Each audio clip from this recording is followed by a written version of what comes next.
अस्सलामु अलैकुम वरहमतुल्लाहि वबरकातुहू। बिस्मिल्लाहिर रहमानिर रहीम। अल्हम्दुलिल्लाहि रब्बिल आलमीन वस्सलातु वस्सलामु अला सय्यिदिल मुरसलीन नबियना मुहम्मद व अला आलिहि व सहबिहि अजमाइन। अम्मा बाद फ़क़द क़ालल मुअल्लिफ़ रहिमहुल्लाहु तआला फ़ुरूदुल वुज़ू व हिया सित्ता ग़स्लुल वज्ह व मिनहुल मज़मज़तु वल इस्तिंशाक़ व ग़स्लुल यदैन मअल मिरफ़क़ैन व मस्हु जमीइर रास व मिनहुल उज़नान व ग़स्लुर रिजलैन मअल कअबैन व तरतीब वल मवालाह व यस्तहिब्बु तकरारु ग़स्लिल वज्हि वल यदैनि व रिजलैनि सलास मर्रात व हाकज़ा अल मज़मज़तु वल इस्तिंशाक़ वल फ़र्दु मिन ज़ालिका मर्रतुन वाहिदा व अम्मा मस्हुर रास फला युस्तहब्बु तकरारुहु कमा दल्लत अला ज़ालिका अल अहादीसुस सहीहा। सम्मानित श्रोतामंडলী, আল্লাহ পাক রব্বুল আলমিনের যাবতীয় প্রশংসা যে আল্লাহ পাক রব্বুল আলমিন তাহারাত ফরজ করেছেন, পবিত্রতা অর্জন করা ফরজ করেছেন প্রত্যেক মুসলিমের জন্য। শরীরের পবিত্রতা হচ্ছে ওযু ও গোসল এবং শরীরে যে কাপড় থাকবে, পোশাক থাকবে তা পাক পবিত্র রাখা এবং শরীরকেও নাপাকি থেকে, অপবিত্রতা লাগা থেকে পরিষ্কার রাখা। পবিত্রতার একটি দিক হচ্ছে ছোট নাপাকি বা হাদাসে আসগার থেকে পবিত্রতা অর্জন করা, তা হচ্ছে ওযু। ওযুর কিছু শর্ত রয়েছে, এর আগে ওযুর শর্ত সম্পর্কে গত সপ্তাহে আলোচনা হয়েছে। ওযুর কিছু ফরজ রয়েছে, আজকে ওযুর ফরজ সম্পর্কে আলোচনা হবে। ওযুর মধ্যে ফরজ কি কি? ওযুর ফরজ সহি মতে হচ্ছে 6টি, যদিও এ বিষয়ে দ্বিমত রয়েছে, কেউ 4টি বলেছেন, কেউ 5টি বলেছেন। আর সঠিক হচ্ছে যে 6টি কাজ ওযুর মধ্যে ফরজ। ফরজ মানে হচ্ছে যদি সেগুলির কোনো একটি না করা হয় তাহলে ওযু হবে না। আর বাকি যে সুন্নতগুলি রয়েছে সেই সুন্নতগুলি যদি ছুটে যায় তাহলে ওযুর নেকিতে ত্রুটি হবে, নেকিতে কমতি হবে এবং উত্তম ওযু হবে না, তবে ওযু সহি শুদ্ধ হবে। বলছেন লেখক যে ফরুদুল ওযু, ওযুর ফরজ সম্পর্কে ওয়াহিয়া সিত্তা, আর সেগুলি হচ্ছে 6টি। প্রথম ফরজ হচ্ছে গাসলুল ওয়াজহ, মুখমণ্ডল বা চেহারা ধৌত করা। চেহারা ধৌত করা এটি হচ্ছে প্রথম ফরজ। আর এরই অন্তর্ভুক্ত হচ্ছে, লেখক বলছেন ওয়ামিনহুল মাদমাদাতু ওয়াল ইস্তিনশাক, এরই অন্তর্ভুক্ত হচ্ছে কুলি করা। মাদমাজা মানে গড়গড়া করা, কুলি করা। কুলি করা মানে মুখে পানি দিয়ে পানিটাকে মুখের ভিতরে হেলানো, ওটাকে আরবিতে মাদমাজা বলা হয়, ওকে কুলি করাই বলেন। আর গড়গড়া কলে মানে, গড়গড়া মানে এই নয় যে একেবারে হলক দিতে হবে আর আওয়াজ করতে হবে না। মাদমাজা মানে হচ্ছে ইদারাতুল মা ফিল ফাম, পানিকে ভিতরে, মুখের ভিতরে দিয়ে সেটাকে ফেরানো, পানি দিয়ে সেটাকে আপনি ফেরান। লেখক তার ভাষায় বলছেন মাদমাজা কি? হিয়া গাসলুল ফাম, মুখের ভিতরটা ধৌত করা, ও তাহরিকুল মাফি, আর তাতে পানিকে নাড়া দেওয়া, ওইটাকে আমি বললাম ইদারাতুল মা, মানে পানিকে ঘোরানো ফেরানো। কুলি করেন তখন কি করেন? পানিটা ঘোরান ফেরান না, এদিক থেকে পানি যেন ওইদিকে যাচ্ছে। হ্যাঁ, ওতে হবে কি, যদি কিছু দানা বা কিছু লিগে থাকে বা দাঁতের ফাঁকে ফাঁকে কিছু মিষ্টি খেয়েছেন বা নোনতা খেয়েছেন, কিছু রুকি আছে, সেটা বেরিয়ে পড়বে, পরিষ্কার হবে। ওয়াল ইস্তিনশাক, আর এরই অন্তর্ভুক্ত হচ্ছে নাকে পানি দেয়া। ইস্তিনশাক মানে নাকে পানি দেওয়া। তো চেহারার অন্তর্ভুক্ত, চেহারা যে ধুইতে হবে এই ধোয়া ফরজ, এরই অন্তর্ভুক্ত, এর মধ্যে সামিল হচ্ছে মুখের ভিতরটা। চেহারা হচ্ছে এটা, তাই না? চেহারা ধোয়াটা কি বলল? ফরজ।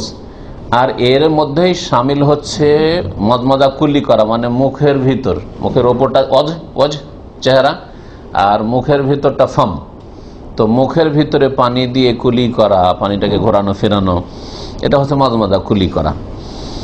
তাহলে লেখক বলতে চাইছে এটাও ফরজ ওয়াজিব, এরই অন্তর্ভুক্ত। মানে ওয়াল ইস্তিনশাক, আর নাকে পানি দেওয়া। ইস্তিনশাক মানে নাকে পানি টানা, আর নাকে পানি দিয়ে শুধু রেখে দিবেন না, ওইটাকে আবার ঝেড়ে ফেলতে হবে পানিটাকে, ওইটাকে বলা হয় ইস্তিনসার। ইস্তিনশাক মানে পানি টানা, পানি টানলেন, আর ইস্তিনশাক মানে পানিটাকে বের করে ফেললেন। পানিটা টানার পরে শুকনো হয়ে আছে নাকের ভিতরটা, বিশেষ করে এখানকার আবহাওয়া দেখেন কত শুষ্ক, ড্রাই, এতে নাকের ভিতরটা শুকিয়ে যায়। তো ভিতরে পানি দিলেন, নরম হলো, তারপরে ভিতরে যা থাকে ময়লা আবর্জনা কিছু থাকলে যাই থাক সেটা পরিষ্কার করে বাইরে ফেলা, এর নাম হচ্ছে ইস্তিনসার। নাকে পানি দিয়ে নাকটা ঝেড়ে ফেলতে হবে, ইস্তিনসার করা। চেহারা, যাকে আরবিতে ওয়াজহুন বলা হয়, এই চেহারার সীমানা কি? ভাষ্যকার বলছেন যে ওয়াহুয়া মিন মানাবিতি শারির রাসি ইলা মানহাদারা মিনাল লাহইয়াইনি ওয়া যিকনি ওয়া ইলা উসুলিল উযনাইনি। বর্ডার চারিদিকে হয়, তাই না? তাহলে এই দিক থেকে এদিক পর্যন্ত কত দূর থেকে কত দূর পর্যন্ত চেহারা, হ্যাঁ? আর এই দিক থেকে এদিক পর্যন্ত কত দূর থেকে কত দূর পর্যন্ত চেহারা? ভাষ্যকার ভাষায় শোনেন, বলছেন যে যেখান থেকে চুল গজায়, মানাবেতুসার, চুল সামনের দিক থেকে, সামনের দিকে যাদের মাথায় চুল নেই তাদের তো ব্যাপারটা অন্যরকম, এইখানেও চুল নেই হয়তো, এইখান থেকে ওদের চুল এইখানে, হ্যাঁ? তো এটা তার ধরা হবে না। সাধারণ মানুষের, হ্যাঁ, বা আপনারই প্রথম বয়সে, আমার প্রথম বয়সে যেখান থেকে চুল ছিল, সাধারণত চুল যেখানে থাকে, চুল যেখানে গজানো শেষ হচ্ছে, তার মানে কপাল ধোয়ার মধ্যে সামিল, চেহারার মধ্যে সামিল। চেহারা শুধু এইটুকুই নয়, হ্যাঁ, আর এই চোখ পর্যন্ত নয়, এটাও, হ্যাঁ, চেহারার মধ্যে সামিল। বোঝা গেল? তাহলে কেউ যদি উজু করে এই দিকটা চোখ পর্যন্ত ধোয়, আর কপালে যদি পানি না ঠেকে, হ্যাঁ, কপাল যদি না ধোয়া হয়, তাহলে চেহারা ধোয়া হইল না। গুরুত্বপূর্ণ বিষয়। যেখান থেকে চুল গজানো শুরু হয়েছে, এখান থেকে শুরু করে এলা মানহাদারা মিনাল লাহিয়াইন, নিচের দিকে যতদূর নেমে আসে, হ্যাঁ, এই দাড়ি যে আছে, দাড়ি লাহিয়াইন বলা হয় এই হাড্ডিটাকে, এই যে হাড্ডিটার ওপর আসল দাড়িটা আছে, এখানে একটা হাড় আছে না, হ্যাঁ, এটা সব দিকে আছে, দেখেন আছে না এখানে, এটাকে লাহিয়া বলা হয়। আর ওর ওপরে যে চুলগুলো, ওর নাম হচ্ছে লাহিয়া। লাহিয়া মানে দাড়ি। তো লাহিয়ন আর লাহিয়ন দুটো দুই দিকে আছে, এই জন্য লাহিয়ান দ্বিবচন বলেছেন। তো এই পর্যন্ত তার এই যে হাড্ডিটা আছে এই পর্যন্ত, তার মানে গলার এখানে পর্যন্ত ধুইতে হবে এমন কথা নাই। বোঝা গেছে? এখানে পর্যন্ত ধুইতে হবে তাহলে আপনার। ওয়াজিকন, আর থুতনি পর্যন্ত ওর সাথে। তাহলে থুতনি কোনটা? জিকিন এটা, হ্যাঁ, তাহলে থুতনি সহ ধুইতে হবে, এটাও ধুইতে হবে। আপনার এই যে চুল সামনের দিকে আছে, এখান থেকে শুরু করে মানে কপাল সহ, আর এই দিকে আপনার থুতনি সহ ধুইতে হবে। ওয়াইলা উসুলিল উযনাইন, আর কানের জড়, আসল মানে হচ্ছে জড়, কানের জড় পর্যন্ত। কান কোথায় আছে দেখেন, এখানে দেখেন, এইখান থেকে শুরু করতে। তাহলে এইখানে যে চুল, মাথার চুল বেড়ে থাকে অথবা দাড়ির অংশ থাকে, এটাও ধুইতে হবে। কান আছে এইখানে, তো এটার পরেও যে একটু ফাঁক আছে, এখান থেকে শুরু করে, হ্যাঁ, এইখান থেকে ধোয়াটা হইতে হবে। যে কানের যে জড় যেখানে আছে, এখান থেকে শুরু করে, হ্যাঁ, এখান পর্যন্ত, এই দিকের কানের জড় পর্যন্ত, কান সামিল নাই ধোয়াতে। আল্লাহ তাআলা, মহান আল্লাহ ইরশাদ করেছেন সূরা মায়েদার আয়াত নম্বর 6। এই আয়াতে ওযুর যে অঙ্গগুলি ধুইতে হবে বা মাসা করতে হবে সেগুলি আল্লাহ পাক উল্লেখ করেছেন। ইয়া আইয়ুহাল্লাযীনা আমানু, হে মুমিন সকল, ইযা কুমতুম ইলাস সালাতে, যখন তোমরা সালাতে দণ্ডায়মান হবে, শাব্দিক অর্থ দণ্ডায়মান হবে, তখন কি উযু করা শুরু করবেন? এই জন্য এর তাফসীর হচ্ছে ইযা আরাদতুমুল কিয়ামা ইলাস সালাতে, যখন তোমরা সালাতে দণ্ডায়মান হওয়ার ইচ্ছা করবে, হ্যাঁ, নামাজের সময় হয়ে গেছে, এখন আমাকে নামাজে দাঁড়াইতে হবে, তাহলে নামাজে দাঁড়াবার যখন ইচ্ছা হলো যে এখন নামাজে যাব, তার আগে উজু করো। তাহলে এই যে মসজিদে যাওয়ার আগে উজু করো। বা সুন্নত নফল নামাজ পড়বেন, আপনি তাহাজ্জুদ নামাজ পড়বেন, এখন আপনার ইচ্ছা হচ্ছে তাহাজ্জুদ পড়তে উঠবো, আমি সালাতুদ দুহা পড়বো বা কোনো নফল নামাজ পড়বো, যখন তুমি নামাজের সলাতের ইচ্ছা করবে, ইযা কুমতুম ইলাস সালাতে ফাগসিলু ওজুহাকুম, তখন তুমি অজু করো। আল্লাহ এই কথা বলেননি যে ফাতাওয়াদ্দাউ, অজু করো। অজু করো যদি আল্লাহ বলতেন, তাহলে উজু কেমন প্রশ্ন আসতো। এই জন্য আল্লাহ পাক উজু করো না বলে এই অঙ্গগুলি ধৌত করো আর মাসহ করো, তাহলে উজু হয়ে যাবে। আল্লাহ বলছেন ফাগসিলু ওজুহাকুম, তোমাদের মুখমণ্ডল চেহারাকে কি করো, ধৌত করো, গাসল আল্লাহ বলেছেন। ওয়া আইদিয়াকুম ইলাল মারাফিকে, এবং তোমাদের হাতগুলিকে কনই সহ, মিরফাকের বহুবচন হচ্ছে মারাফিক, কনই সহ, কনই হচ্ছে এই যে হাড্ডি যে উঁচাহে আছে এটা, এই সহ বা এইদিকে যে আছে হাড্ডি, তো এই সহ ধৌত করো। কয়টা হলো? দুটো হলো না?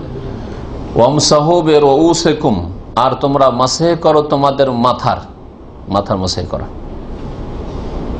মাথায় যেহেতু ধোয়া নেই, মাসহে করা আছে, আর আল্লাহ পাক কত যে রহম করেছেন, মাথা ধোয়া যদি আল্লাহ ফরজ করে দিতেন তো অধিকাংশ মানুষ এই উজু করতে গিয়ে মাথা ধোয়ার কারণে অসুস্থ হয়ে মারা যেত, না হলে সবসময় অসুস্থই থাকতো, না মারা গেলেও অসুস্থ থাকতো। আরে শীতে গরমে সবসময় 5 বার করে যদি মাথা ধুইতে হয়, তো মুশকিল হয়ে যাবে। আল্লাহ পাকের জন্য মাথা কি করেছেন? মাসে, পানিটা নিয়ে হাতটা ফিরিয়ে দাও, হালকা পানি আছে সামান্য, ব্যাস শুধু হাত ফিরিয়ে দিলে হবে। এমন নয় যে মাথার চুলকে ভিজাইতে হবে, তাও না, মাথার ভিতরে তো ভিজাইতে হবে না, চুলও ভিজানোর প্রয়োজন নেই, শুধু হাত ফিরিয়ে দিলে হয়। হাত বুলানো, মাথা মানে হাত বুলানো, হাত ফিরানো।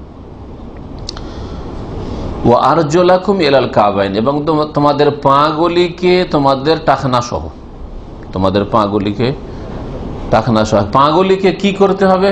ধুইতে হবে না মাসা করতে হবে? ধুইতে হবে। তো এখানে শুধু এবং তোমাদের পাগুলিকে আল্লাহ বলেছেন।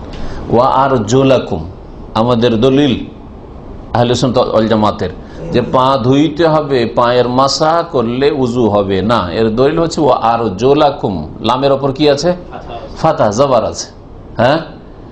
আর ওয়ামসাহু বিরউসিকুম, যেখানে মাসার কথা রয়েছে, তোমাদের মাথার মাসা করো, সেখানে রউসিকুম, রউসের ওপর কি আছে? কাসরা, জের আছে, বে বা হারফে জার, তারপরে রউসে কি আছে? কাসরা আছে। তাহলে বোঝা গেল যে মাথার যে করতে হবে ওর ওপর আরজলের আতফ হয়নি। আরজলের সম্পর্ক আরজলা, ওতে জবর আছে, ফাতা আছে। আর ইয়া আইয়ুহাল্লাযীনা আমানু ইযা কুমতুম ইলা সালাতি ফাগসিলু ওজুহা, তোমাদের চেহারা ধৌত করো। ওজুহার উপর কি আছে? ফাতা আছে। ওয়া আইদিয়াকুম, ওয়া আইদিয়াকুম, তোমাদের হাত, এখানে কি আছে? আইদিয়ার উপর কি আছে? ফাতা আছে। তাহলে ধোয়ার যে অঙ্গগুলি রয়েছে, চেহারা, ওর উপর ফাতা জবর আছে, তারপরে হাত ধুইতে হবে, ওর উপর জবর আছে, আর পা ধুইতে হবে, সেই জন্য তার উপর কি আছে? জবর আছে। যদিও মাসার পরে তাকে উল্লেখ করা হয়েছে, কিন্তু তাকে আরজলাকে আতফ করা হয়েছে আরবি গ্রামারে কিসের ওপর? ওজুহের ওপর, আইদির ওপর। অর্থাৎ যেন এইরকম রয়েছে আল্লাহ পাকের বাণীতে যে হে মুমিন সকল, তোমরা যখন নামাজ পড়ার ইচ্ছা করবে, নামাজ পড়ার প্রয়োজন হবে, তখন তোমরা কি করবে? তোমাদের চেহারা ধৌত করো, আর কি করো? তোমাদের হাতগুলিকে কনুই সহ ধৌত করো, আর তোমাদের পাকে কি করো? টাকনা সহ ধৌত করো। কারণ সবগুলিতে এই তিনটাতে কি আছে? জবর আছে। ওয়ামসাহু বিরউসিকুম, আর মাথার ক্ষেত্রে মাসাহ করা। বুঝলেন না? এটা হচ্ছে দলিল। এখন কেউ যদি বলে যে না, ওই তাহলে মাসার পরে কেন পায়ের কথা নিয়ে আসলেন? ওয়ামসাহু বিরউসিকুম, মাসার কথা বলার পরে একসাথে বলে নিতেন, তিনটা ধুইতে হবে, তিনটা অঙ্গ, তো তিনটা অঙ্গকে একসাথে আল্লাহ পাক বলে নিতেন, তারপরে মাসা বলতেন, মাথার মাসা। কিন্তু তা না করে দুটো বলার পরে চেহারা ধুয়ে নাও, হাত ধুয়ে নাও, কনুই পর্যন্ত বা কনুই সহ, তারপরে মাসা করো মাথার, আর তারপর আবার বলছেন তোমাদের হাত পাগুলি টাকনা পর্যন্ত। এরকম কেন করলেন? মাসার পরে কেন বললেন? যাতে করে এর মাধ্যমে আর একটা ফরজ শেখানো হয়, যেই ফরজটাকে আমাদের দেশের মোকাল্লেদ ভাইরা মানে না, বলে উজুর 4টা ফরজ। সেটা হচ্ছে তারতিব, সিরিয়াল, পর্যায়ক্রম যেন বজায় থাকে। আল্লাহ যেইভাবে যেই তরতিবে বলেছেন সেই তরতিবে উজু করতে হবে। আল্লাহ আগে কিসের কথা বলেছেন? চেহারার কথা বলেছেন, চেহারা আগে ধুইতে হবে। তারপর আল্লাহ বলেছেন হাতের কথায় কনুই সহ, তারপরে চেহারার পরে এই কনু সহ এই হাতের অংশ এটা ধুইতে হবে। সুন্নাতগুলি বাদ দেন, এতটুকু প্রথম যে চেহারার আগে হাত ধুচ্ছেন ওইটা সুন্নাত। এখন ফরজগুলির আলোচনা হচ্ছে শুধু। 1 নম্বরে কি করতে হবে? চেহারা ধুইতে হবে, মুখমণ্ডল। 2 নম্বরে হাত ধুইতে হবে। 3 নম্বরে কি করতে হবে? মাথার মাসায় করতে হবে। 4 নম্বরে কি করতে হবে? পা ধুইতে হবে। বলছেন। এর মাঝখানে যে কাজগুলি রয়েছে, যেমন কানের মশা বা আরো কুলি করা বা এগুলো ওর মধ্যে সামিল। কানের মশা মাথার পরে ওতে সামিল, মাথারই অংশ বিশেষ মনে করে। আল উজনান মিনার রাস, নবী করিম সাল্লাল্লাহু আলাইহি সাল্লামের হাদিস রয়েছে যে 2 কান হচ্ছে মাথার অন্তর্ভুক্ত, মাথারই একটা অংশ। তো এই জন্য কানেও পানি দিয়ে ধোয়া নেই, কি আছে? মাথার মাসা। আর কান হচ্ছে মাথারই অংশ, সেজন্য কানেও কি? কান মাসা।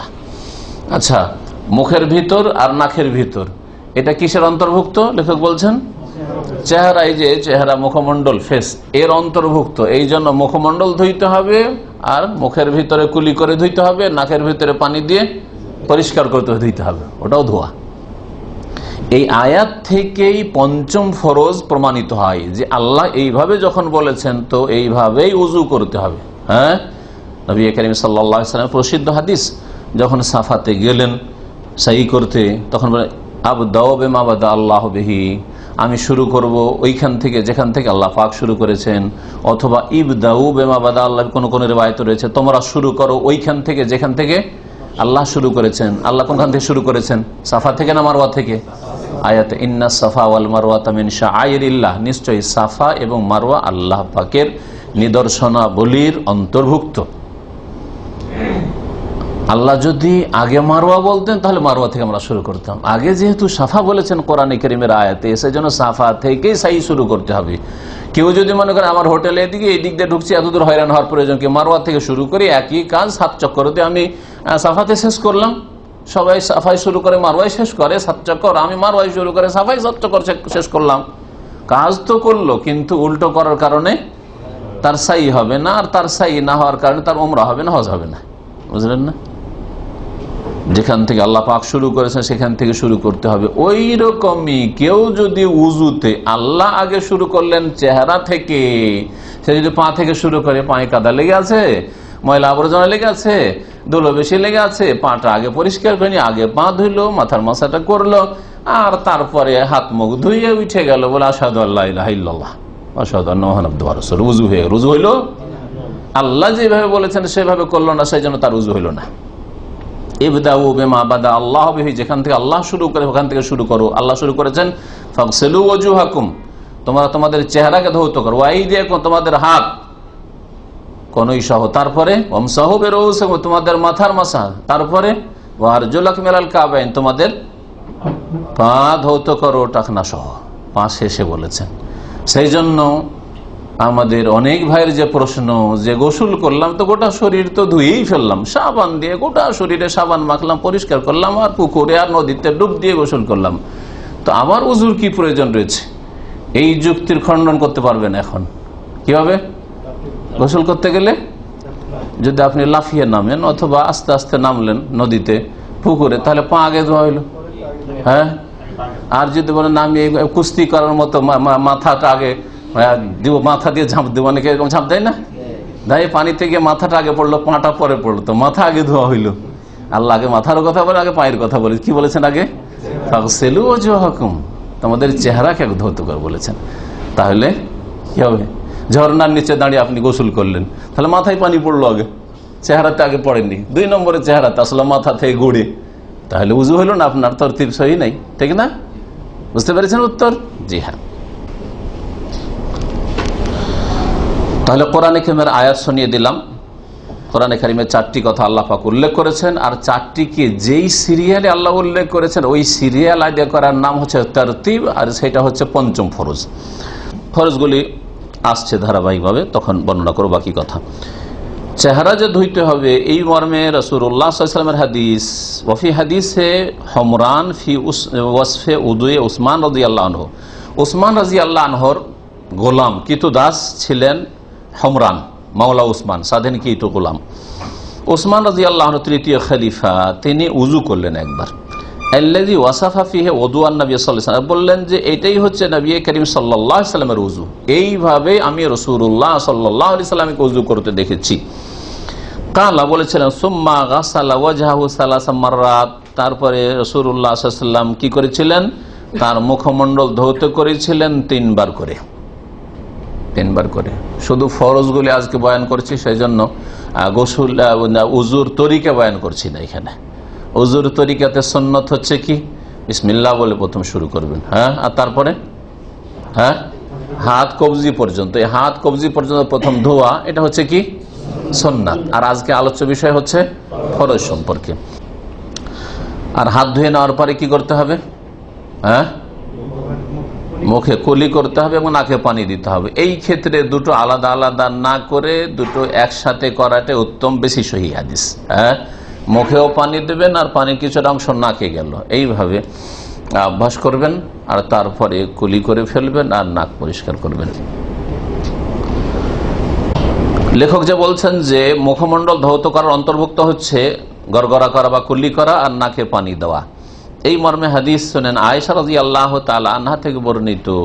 তিনি বলছেন যে আন্নান নবী সাল্লাল্লাহু আলাইহি ওয়াসাল্লাম কান রাসূলুল্লাহ সাল্লাল্লাহু আলাইহি সাল্লাম বলেছেন, ইযা তাওয়াদ্দাতা ফামাদমে, যখন তুমি ওযু করবে তখন কি করো, কুলি করো।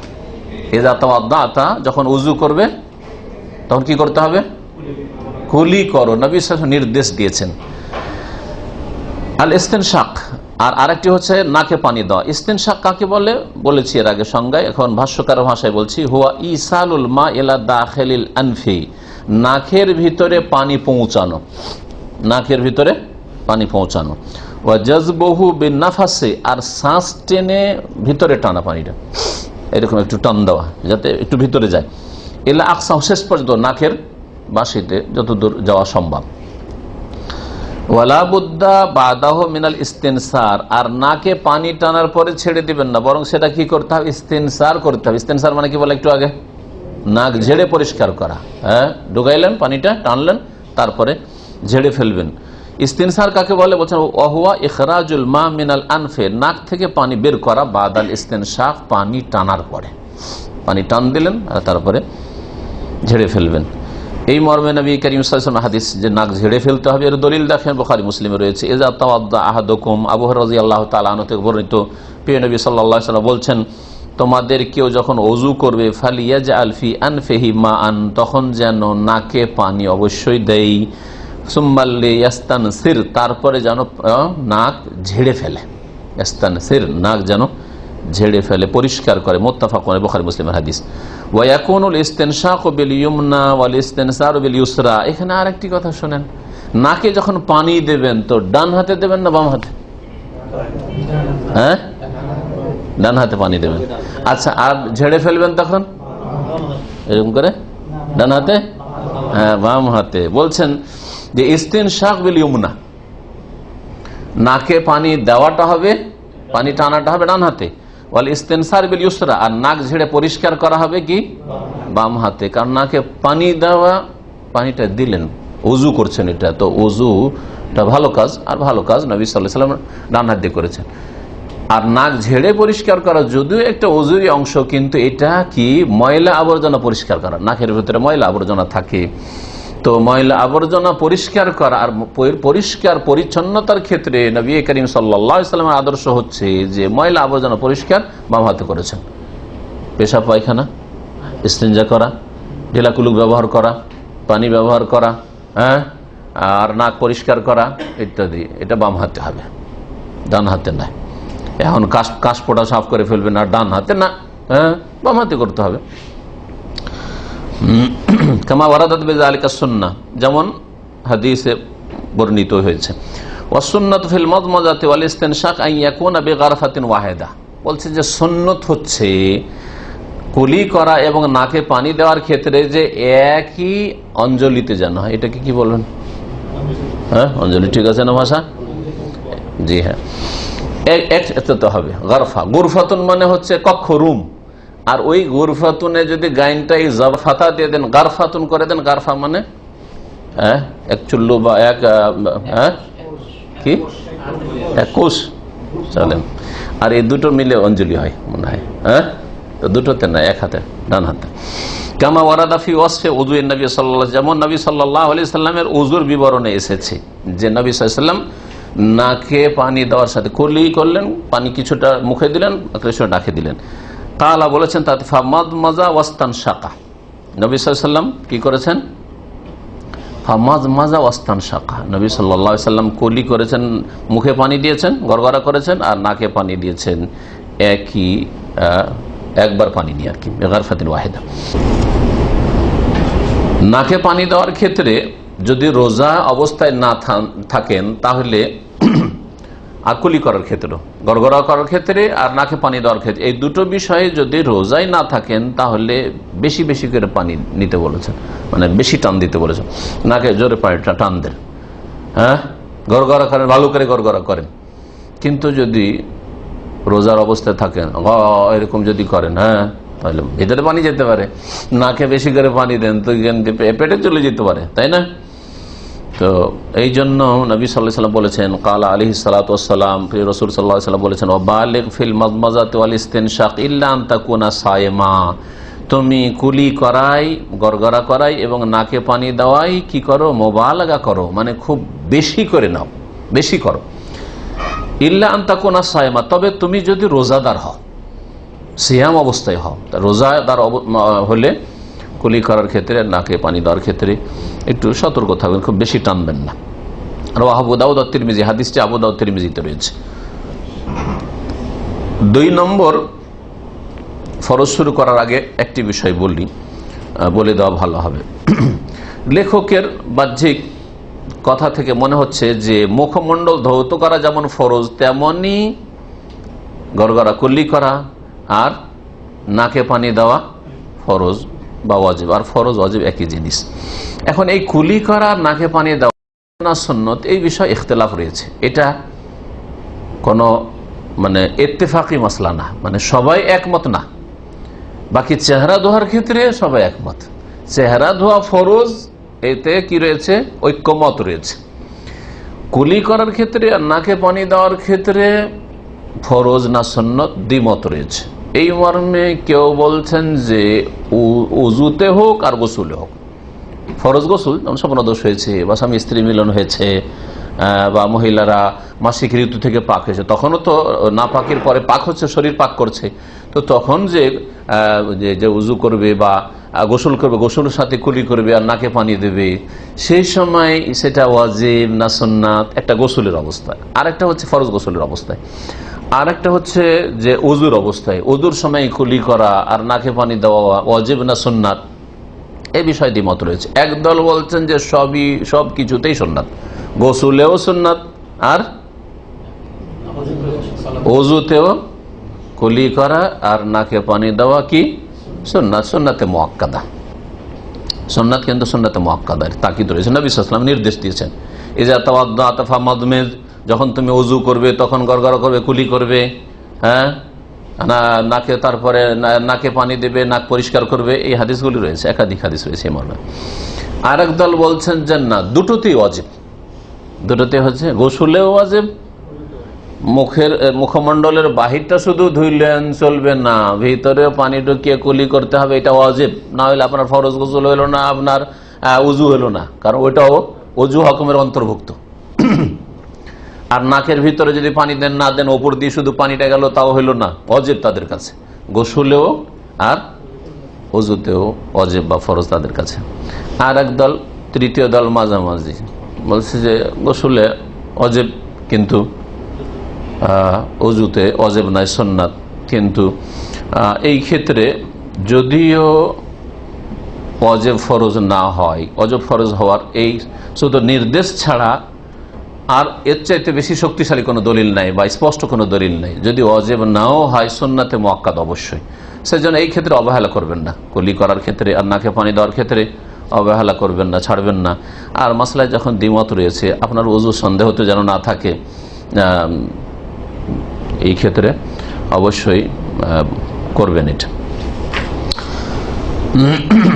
ওয়াগাসলুল ইয়াদাইন মাল মিরফাকাইন, দ্বিতীয় ফরজ হচ্ছে কনুই সহ, 2 কনুই সহ, মানে 2 হাতে যেহেতু 2টো কনুই রয়েছে, হ্যাঁ, তো গাসলুল ইয়াদাইন 2 হাত ধৌত করা, মাল মিরফাকাইন 2 কনুই সহ, এই যে হাড্ডি রয়েছে এই হাড্ডি সহ। আল্লাহ বলেছেন কোরআনে কারীমে, ফাগসিলু ওজুহাকুম ওয়া আইদিয়াকুম, তোমাদের হাতগুলি ধৌত করো, এলাল মারাফিক, এলা মানে হয়, হ্যাঁ, পর্যন্ত এটা শাব্দিক অর্থ হয়। আর এলা কখনো কখনো শহর অর্থ হয়, মায়ের সাঁতের অর্থ হয়, ওর সাথে মানে ওকে সাথে নিয়ে।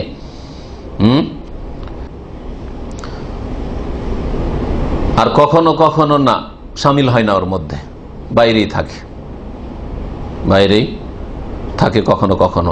এখানে এটা সামিল রয়েছে। এলাল মারাফিক মানে মাল মারাফিক, এলা মানে মায়ের অর্থে, মা মানে তা সহ, সহ তা, মা মানে সঙ্গে, মা মানে সহ, তো সহ। তো এলাল মারাফিকে মানে মাল মারাফিকে তোমরা হাত ধৌত করো, এই ধুইতে ধুইতে কনুই সহ, কনুই সহ ধৌত করো। এখানে এলা মায়ের অর্থে রয়েছে, অর্থাৎ কনুইটা ধোয়ার অংশে, হাতের মধ্যে যে হাতে যে অংশটা ধুইতে হবে তার অন্তর্ভুক্ত, তার মধ্যেই সামিল। কিন্তু রোজা সিয়ামের যেখানে আয়াত রয়েছে সুম্মা আতিম্মুস সিয়ামা ইলাল লাইল, অতঃপর তোমরা সিয়াম রোজা পুরা করো রাত পর্যন্ত, এখানে এলা মানে কি? এলা মানে কি? মা, রাত সহ। তাহলে রাতের অংশ নিয়ে সারা রাত রোজা রাখতে হয় এমনটা কি?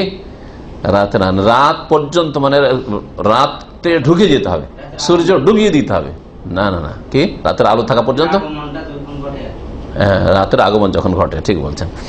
যখন রাত ঢুকে গেছে তখন আপনার রোজা শেষ, অর্থাৎ সূর্য ডুবে গেলে রোজা, সূর্য ডুবার 2 মিনিট 1 মিনিট আগে তো রোজা ইচ্ছা করে ছেড়ে দেন, তা রোজা হবে না। তো ওখানে এলা মানে পর্যন্ত, কিন্তু এলা মানে পর্যন্ত। আমরা যদি আমাদের নিজের ভাষায় বলি যে আমি সৌদি আরবে মক্কা পর্যন্ত গেছি, অথবা বলছেন যে আমি এইদিকে আমি রিয়াদ পর্যন্ত গেছি, হ্যাঁ, তাহলে এর মানে কি? হ্যাঁ না, রিয়াদ শহর ঢুকতে বর্ডার পর্যন্ত ওখান থেকে চলেছে, রিয়াদ শহর যেমন শুরু হচ্ছে ওখান থেকে বেরিয়ে চলে এসছেন নাকি? এতে দুটো সম্ভাবনা আছে, রিয়াদের হয়তো এই কিনারা থেকে চলে এসছেন, অথবা মাঝখান সেন্টার পয়েন্ট পর্যন্ত গেছেন, অথবা শেষ পর্যন্ত গোটাটা ঘুরে এসেছেন, সবটাই হইতে পারে। আপনার ক্ষেত্র বিশেষে আপনি কি বুঝাতে চেয়েছেন সেভাবে। কোরআনে কারিমে এরকমই এলা 2 অর্থে ব্যবহার হয়েছে। কখনো যেটা তারপর এলার পরে যে কথাটি এসছে এলাল মারাফিক, ওটাকে সামিল করা হয়েছে, অন্তর্ভুক্ত সেটা। আর এলাল লাইলে এখানে রাতকে সামিল করা হয়নি, বরং রাত শুরু হইলেই রোজা শেষ। জি, ওয়াগাসুল ইয়াদাইন ইলা মিরফাকাইন, তো 2 কনুই সহ কি করা? 2 হাত ধৌত করা। মিরফাক কাকে বলে? বলছেন হুয়া মৌসেলু জেরা ফিল আদুদে, বলছেন যে এই যে জেরা, এই হাতটা রয়েছে, জেরা, জেরা বলা হয় এখান থেকে এখানে, এটা জেরা। এই জেরা যে আদুদ, বাহু, এটা বাহু, এটাকে কি বলে বাংলায়? হ্যাঁ, আরবিতে এটা হচ্ছে আদুদ, আদুদ মানে হচ্ছে বাহু এটা। আর এটা কি বলবেন? হ্যাঁ, হাত তো গোটাটাই। হ্যাঁ হ্যাঁ, আরবিতে প্রত্যেকটা অঙ্গের এক একটা আরবি রয়েছে। এটা হচ্ছে আঙ্গুল, ইসবা, কিন্তু এটা হাত না, এটা হচ্ছে কফ, কিন্তু এটাও হাত। হ্যাঁ ঠিক না? তারপর এটা হচ্ছে এই যে জোরটা, এটা হচ্ছে রুসুক, তো এটাও হাত। হ্যাঁ, কবজি, এটাও হাতের অংশ। হ্যাঁ, আবার এটাও হাতের অংশ, কিন্তু এটার নাম হচ্ছে আদুদ। তো বলছেন যে এই মিরফাকটা কোথায় আছে? বলছেন মিরফাক হচ্ছে এই জেরা এবং আদুদ এর যে জোড়, এর মাঝখানে যে জোড়টা রয়েছে। হ্যাঁ, মৌসেল ও জেরা ফিল আদুদ, বাহুতে যে জেরার গিয়ে মিল হচ্ছে বা যে জোড়টা রয়েছে এটা। ফাতুকসালুল ইয়াদান এলাল মিরফাকাইন, 2 হাতকে ধুইতে হবে এলাল মিরফাকাইন, এই কনুই পর্যন্ত, কনুই সহ। আল্লাহ তাআলা মহান আল্লাহ ইরশাদ করেছেন ওই সূরা মায়েদার অংশে, তাফসীর করে দেওয়া হয়েছে, ওয়া আইদিয়াকুম ইলাল মারাফিকি, তোমরা তোমাদের হাতকে ধৌত করো তোমাদের কনুই সহ। ওয়াফি হাদিসে হোমরান, ওই হোমরান যে ওসমান রাদিয়াল্লাহু তাআলা আনহুর স্বাধীনকৃত গোলাম ছিলেন, তিনি বলছেন সুম্মা গাসালা ইয়াদাহুল ইয়ুমনা, নবী করিম সাল্লাল্লাহু আলাইহি ওয়াসাল্লাম ডান হাত ধুইলেন ইলাল মিরফাক, কনুই পর্যন্ত, সালাসা মারা 3 বার, সুম্মাল ইউসরা, তারপর বাম হাত ধৌত করলেন, মিসলা যালিকা, এইরকমই।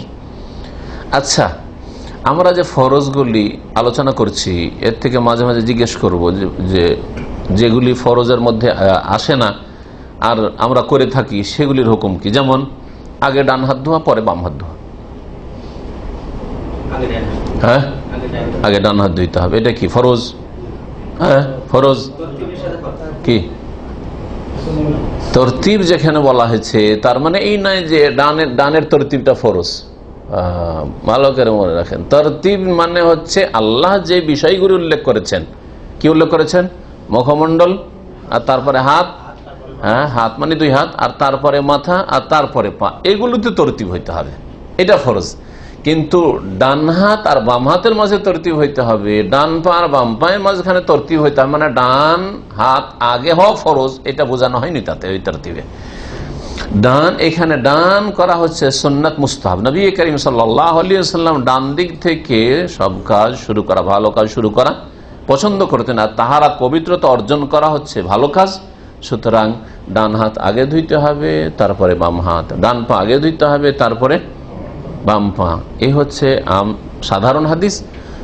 আর বিশেষ খাস হাদিস রয়েছে, নবী করিম সাল্লাল্লাহু আলাইহি ওয়াসাল্লাম আগে কি করেছেন? ডান হাত ধৌত করেছেন, তারপরে ডান পা আগে ধৌত করেছেন, তারপরে বাম পা করেছেন।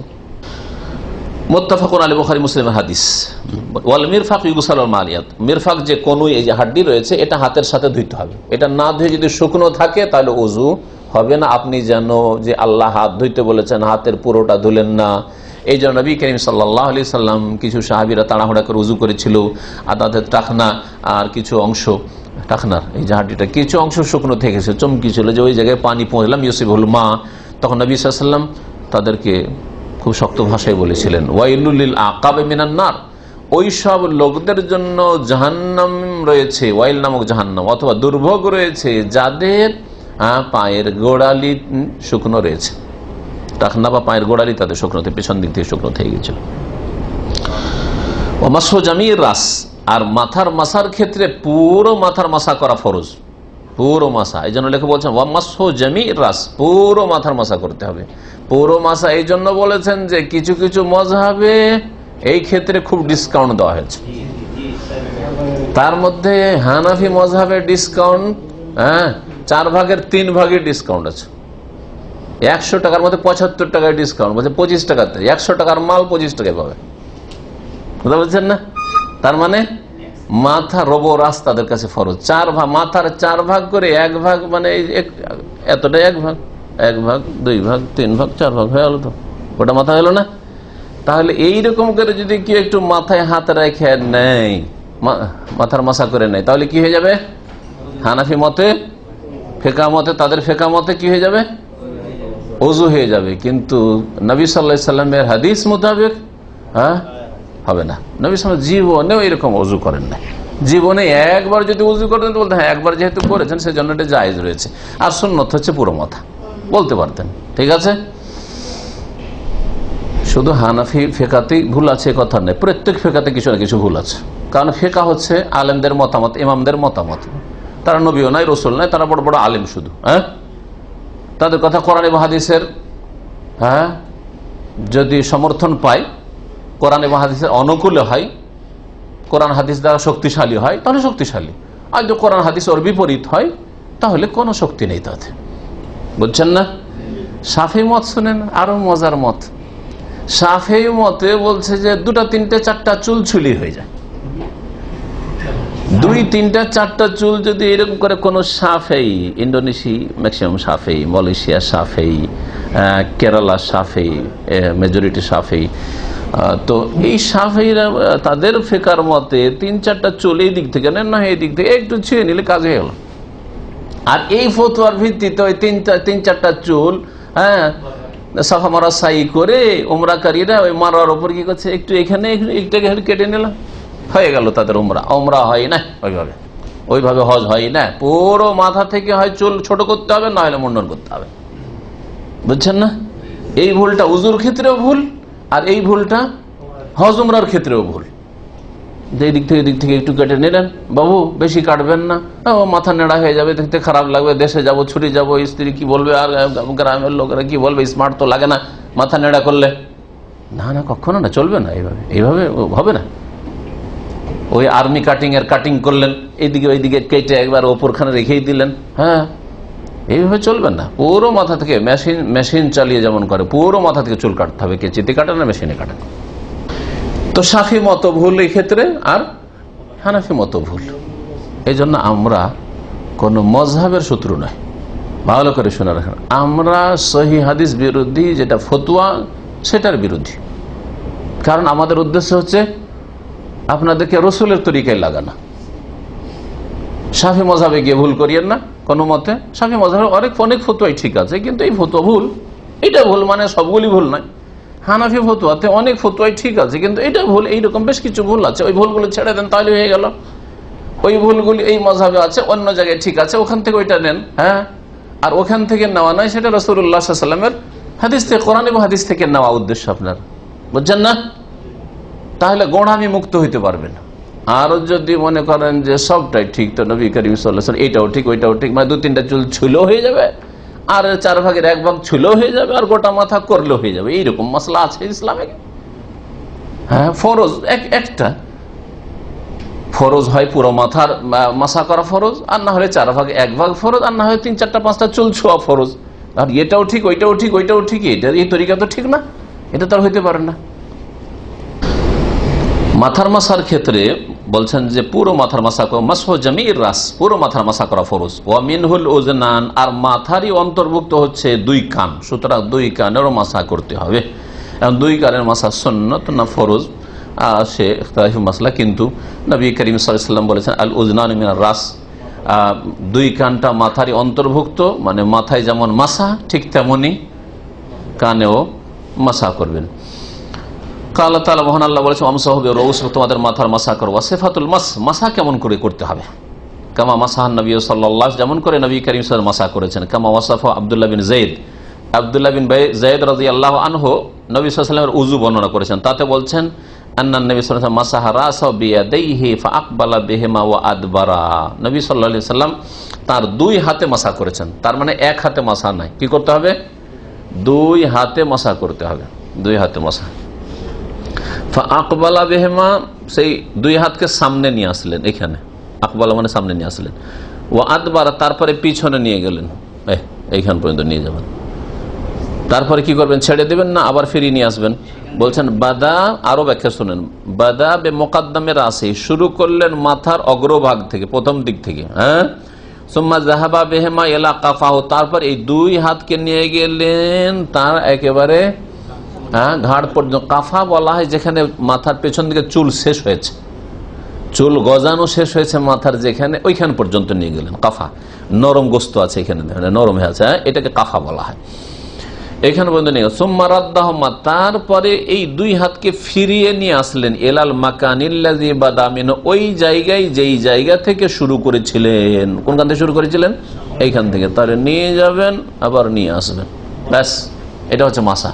আর তারপরে এই যে আবার এইভাবে ঘাড়ে টান দেওয়া, ঘাড় মাসা, এটি বিদাত, জাল কথা, জাল হাদিস। মাসহুর রাকাবাতে আমানুন মিনাল গিল্লে, ঘাড় মাসা করলে, রাকাবা গাড় মাসা করলে আল্লাহ পাকের জাহান্নামের যে কি বলছে গলায় বেড়ি পরানো হবে, ওর থেকে নিরাপদ হবে, জাল কথা, মিথ্যা কথা। সুতরাং ঘাড় মাসা করা বিদাত। নবী করিম সাল্লাল্লাহু আলাইহি ওয়াসাল্লামের কোনো সহি হাদিস নেই, বরং সহি হাদিস হচ্ছে মাথার মাসা এরকম করতে হবে, ঘাড় পর্যন্ত নিয়ে যাবেন। হ্যাঁ, আলাদা করে ঘাড় মাসা, ঘাড় পর্যন্ত নিয়ে যাবেন আর ফিরিয়ে নিয়ে চলে আসবেন। হ্যাঁ, আর ওই হানাফি তরিকাতে 4 ভাগের 1 ভাগ যেহেতু ফরজ, এদিকে একটু মারলেন, আবার এদিকে একটু মারলেন, আর মাঝখানে রেখে দেবেন, এইরকম নাই, এইরকম নাই। এদিকে করলেন বিদাত করলেন, জাল করলেন, আর এদিকে একটু মারলেন, ফরজ আদায় হলো না, বাকি ফরজের অংশটা থেকে গেল। পুরো মাথার মাসা করতে হবে। বুখারী মুসলিমের হাদিস, ওয়ায়াকফি ফির রাসে মাসহাতুন ওয়াহিদা। আচ্ছা, মাথার মাসার ক্ষেত্রে, কানের মাসার ক্ষেত্রে 1 বার না 3 বার? হ্যাঁ, মাথার মাসা 1 বার, আর কানের 1 বার ফাকাত। ওয়াল উজনান তাবউর লিরাস, আর 2 কান হচ্ছে মাথারই তাবে, মানে মাথার অন্তর্ভুক্ত। ক্বালা আলাইহিস সালাতু ওয়াস সালাম, রাসূলুল্লাহ সাল্লাল্লাহু আলাইহি ওয়াসাল্লাম বলেছেন আল উজনানু মিনার রাস, 2 কান হচ্ছে মাথারই অন্তর্ভুক্ত। তিরমিজি এবং আবু দাউদের হাদিস, বিসনাদিন সহিহ, হাদিসের সনদ সহিহ। ওয়ালা ইউশরাউ আখযু মাইন জাদীদিন লিল উজনাইনি বাল বিমা তাবাক্কা মিন মাসহি রাসি। এখন মাসলা হচ্ছে যে কানের মাসা করবেন তো কেমন করে? মাথার মাসা যে করলেন, করার পরে আবার পানি নিবেন, দিয়ে কানে ঢোকাবেন, না মাথার মাসা করার পরে যা অবশিষ্ট আছে তা দিয়ে কানের মাসা করবেন? কোনটা? কথা বলছেন না অধিকাংশ। হ্যাঁ, কোনটা? আবার পানি নিতে হবে? আবার পানি নিতে হবে? যারা বলছেন আবার পানি নিতে হবে হাত ওঠান। হ্যাঁ, নিতে হবে না, বলছেন নিতে হবে। হ্যাঁ, বাকিগুলো যারা বলছেন যে পানি নিতে হবে না ওরা হাত ওঠান। মেলাগুলো হাত উঠেছে কিন্তু মেলাগুলো ওঠে না, বলছে আমরা কোনো দিকে না। তো তিন দল হইলো, একদল হচ্ছে যে পানি নিতে হবে, আরেক দল বলছে পানি নিতে হবে না, আরেক দল বলছে আমরা এটাও বলতে পারবো এটাও বলতে পারবো না। স্টপ, চুপ, সাইলেন্ট। নবী সাল্লাল্লাহু আলাইহি ওয়াসাল্লাম কি করতেন তাই শোনেন। নবী করিম সাল্লাল্লাহু আলাইহি ওয়াসাল্লাম আলাদা পানি নিতেন না, আলাদা পানি নেওয়ার কোন সহিহ হাদিস নেই। ওয়ালা ইউশরাউ আখযু মাইন জাদীদ লিল উযনাইন, বলছেন ভাষ্যকার যে দুই কানের জন্য নতুন পানি নেওয়া শরীয়ত সম্মত নয়, এরকম বিধান শরীয়তে নেই। বাল বিমা তাবাক্কা মিন মাসহির রাসি, মাথার মাসা করার পরে যা বাকি বকিয়া থাকলো, কি বলে হাতের আঙ্গুলে যা লেগে থাকলো পানি, তা দিয়ে ওয়াসিফাতুল মাসহিল উযনাইন, কানের মাসা করার তরিকা কেমন হবে? কামাফি হাদিসে ইবনে ওমর, আব্দুল্লাহ বিন ওমর রাদিয়াল্লাহু তাআলা আনহুমার হাদিসে যেমন রয়েছে, কারা সুম্মা মাসাহা বিরাসিহি, মাথার মাসা করলেন, ওয়া আদখালা ইসবাআইহি সাব্বাবাতাইন ফি উযনাইহি, তারপরে দুই সাব্বাবা আঙ্গুলকে, মানে শাহাদাতের আঙ্গুল, সাব্বাবা যেটা দিয়ে কারো সাথে রাগারাগি করে, গালাগালি করে, এটা সাব্বাবা জাহিলিয়াতের যুগে বলতো শাহাদাতের, আর এই দিয়ে শাহাদাতও দেওয়া, আশহাদু আল্লা ইলাহা ইল্লাল্লাহ। হ্যাঁ, শাহাদাতের দুই আঙ্গুলকে দুই কানের ভিতরে ঢুকাবে। হ্যাঁ, ওয়া মাসাহা বিইবহামাইহি যাহিরা উযনাইহি, আর কানের যে বাহির ভাগ রয়েছে, উপর ভাগ রয়েছে, তাতে কি করবে? বাহির ভাগ ইবহাম, ইবহাম কোনটাকে বলা হয়? হ্যাঁ, বৃদ্ধাঙ্গুলিকে, এটাকে ইবহাম বলা হয়। এই দুটো উপরে রাখবে এইভাবে। হ্যাঁ, তাহলে কি করবেন? ঢোকালেন শাহাদাতের দুই আঙ্গুলি। হ্যাঁ, আবার আমাদের দেশে অনেকে ঘোষড়া ঘোষড়ি করে, এই দিক ওই দিক, আবার এইগুলো না না সব এগুলো বাড়াবাড়ি, এগুলো বাড়াবাড়ি মানে বিধাত যেটা নাই। কানে শুধু কানের ভিতরটা ঢোকানো থাকবে, আর এই যে কচলাবেন, রগড়াবেন, ঘষবেন, আর এই দিকে যতগুলি জায়গা আছে না, এইসব বেকার কাজ, এগুলি অতিরিক্ত বিদাতি কাজ। কানে ঢুকাবেন, আর এই যে বৃদ্ধাঙ্গুলি আছে রাখবেন এই জায়গায়, নরম যে কানের নিচের লতি আছে এখান থেকে ওপর দিয়ে ফিরে আসবে আপনার বৃদ্ধাঙ্গুলি, কানের মাসা হয়ে গেল।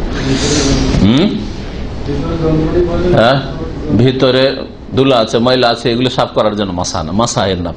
জি, আখরাজাহু আবু দাউদ ওয়ান নাসাই, হাদিসটা আবু দাউদ নাসাইতে রয়েছে। তারপরে ফরজ হচ্ছে 4 নম্বর ফরজ, ওয়া গাসলু রিজলাইনি মাল কাবাইন, দুই পা ধৌত করা, মাল কাবাইন দুই টাখনা সহ। তাহলে আল্লাহ বলছেন ওয়া আরজুলাকুম ইলাল কাবাইন, তোমাদের পাগুলিকে ধৌত করবে। হ্যাঁ, দুই টাখনা পর্যন্ত, পর্যন্ত মানে কি? এলা মানে কি? এখানে মা, এলা মায়ের অর্থে আসে আরবি ভাষায়। এই জন্য শেখ ইবনে বাজ রহমতুল্লাহ আলাইহি বলছেন দুরুস মুহিম্মাতে যে দুই পা ধুইতে হবে মাল কাবাইন, দুই টাখনা সহ। আল্লাহ পাক সূরা মায়েদার আয়াত নম্বর 6 বলছেন ওয়া আরজুলাকুম ইলাল কাবাইন, তোমাদের পাগুলিকে ধৌত করবে দুই টাখনা পর্যন্ত। অফি হাদিস হুমরান, আর হুমরান যে ওসমান রাদিয়াল্লাহু তাআলা আনহুর গোলাম, সেই হাদিস লম্বা হাদিস, তার একটু একটু করে অংশ যেখানে দলিলের প্রয়োজন ওই অংশটুকু নিয়ে আসছে। ওয়াসুম্মা গাসালা রিজলাহুল ইউমনা, নবী করিম সাল্লাল্লাহু আলাইহি সাল্লাম তারপরে মানে মাথার মাসার পরে, কানের মাসার পরে কি করেছেন? ডান পা ধৌত করলেন ইলাল কাবাইন, দুই টাখনা পর্যন্ত। সালাসা মারা, দুই টাখনা মানে দুই দিকে হাড্ডি বেড়ে আছে, এদিকে হাড্ডি বেড়ে আছে, এটা সহ, আর এইদিকে হাড্ডি বেড়ে আছে, আছে না? হ্যাঁ হ্যাঁ, এটা এই দুটো সহ। সালাসা মাররা, 3 বার করে। সুম্মাল ইউসরা, তারপরে বাম পা ধৌত করলেন মিসলা যালিকা, ওই রকমই 3 বার করে। তাহলে পাও 3 বার করে ধৌত করবেন। মুত্তাফাকুন আলাইহি, 3 বার করে ধোয়া ফরজ না সুন্নাত? হ্যাঁ হ্যাঁ। ও তারতিব, 5 নম্বর ফরজ যে তারতিব, তারতিব মানে পর্যায়ক্রমে আদায় করা, যেই তরতিবে আল্লাহ কোরআনে বলেছেন। তারতিব ভালো করে বুঝেন, সুন্নত কাজগুলিতে মুস্তাহাব কাজের তরতিব না, যেই ফরজগুলিকে আল্লাহ উল্লেখ করেছেন, চেহারা, তারপরে হাত কনুই সহ, তারপরে মাথার মাসা আর পা, এই 4টা জিনিসের তরতিব ফরজ। এই 4টা জিনিসের তরতিব ফরজ না, তরতিব মানে হচ্ছে পর্যায়ক্রমে, যেইভাবে আল্লাহ উল্লেখ করেছেন।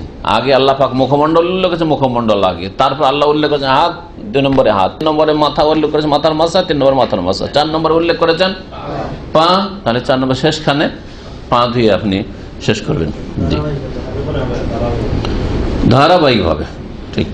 ওয়াল মাওয়ালাত, আর তারপরে পরস্পরতা, মাওয়ালাত ওয়ালা ইউআলি মানে একজনের আরেকজনের পরে হওয়া, হ্যাঁ, একজনের অপরজনের পরে। এই যে আপনারা বসে আছেন, চেয়ারের পিছনে চেয়ার লেগে লেগে, এইরকমই নামাজের কাতারের লাইনে লাগছেন, কাতারের পরে কাতার গ্যাপ না দিয়ে, এটা হচ্ছে মাওয়ালাত, পরস্পরতা।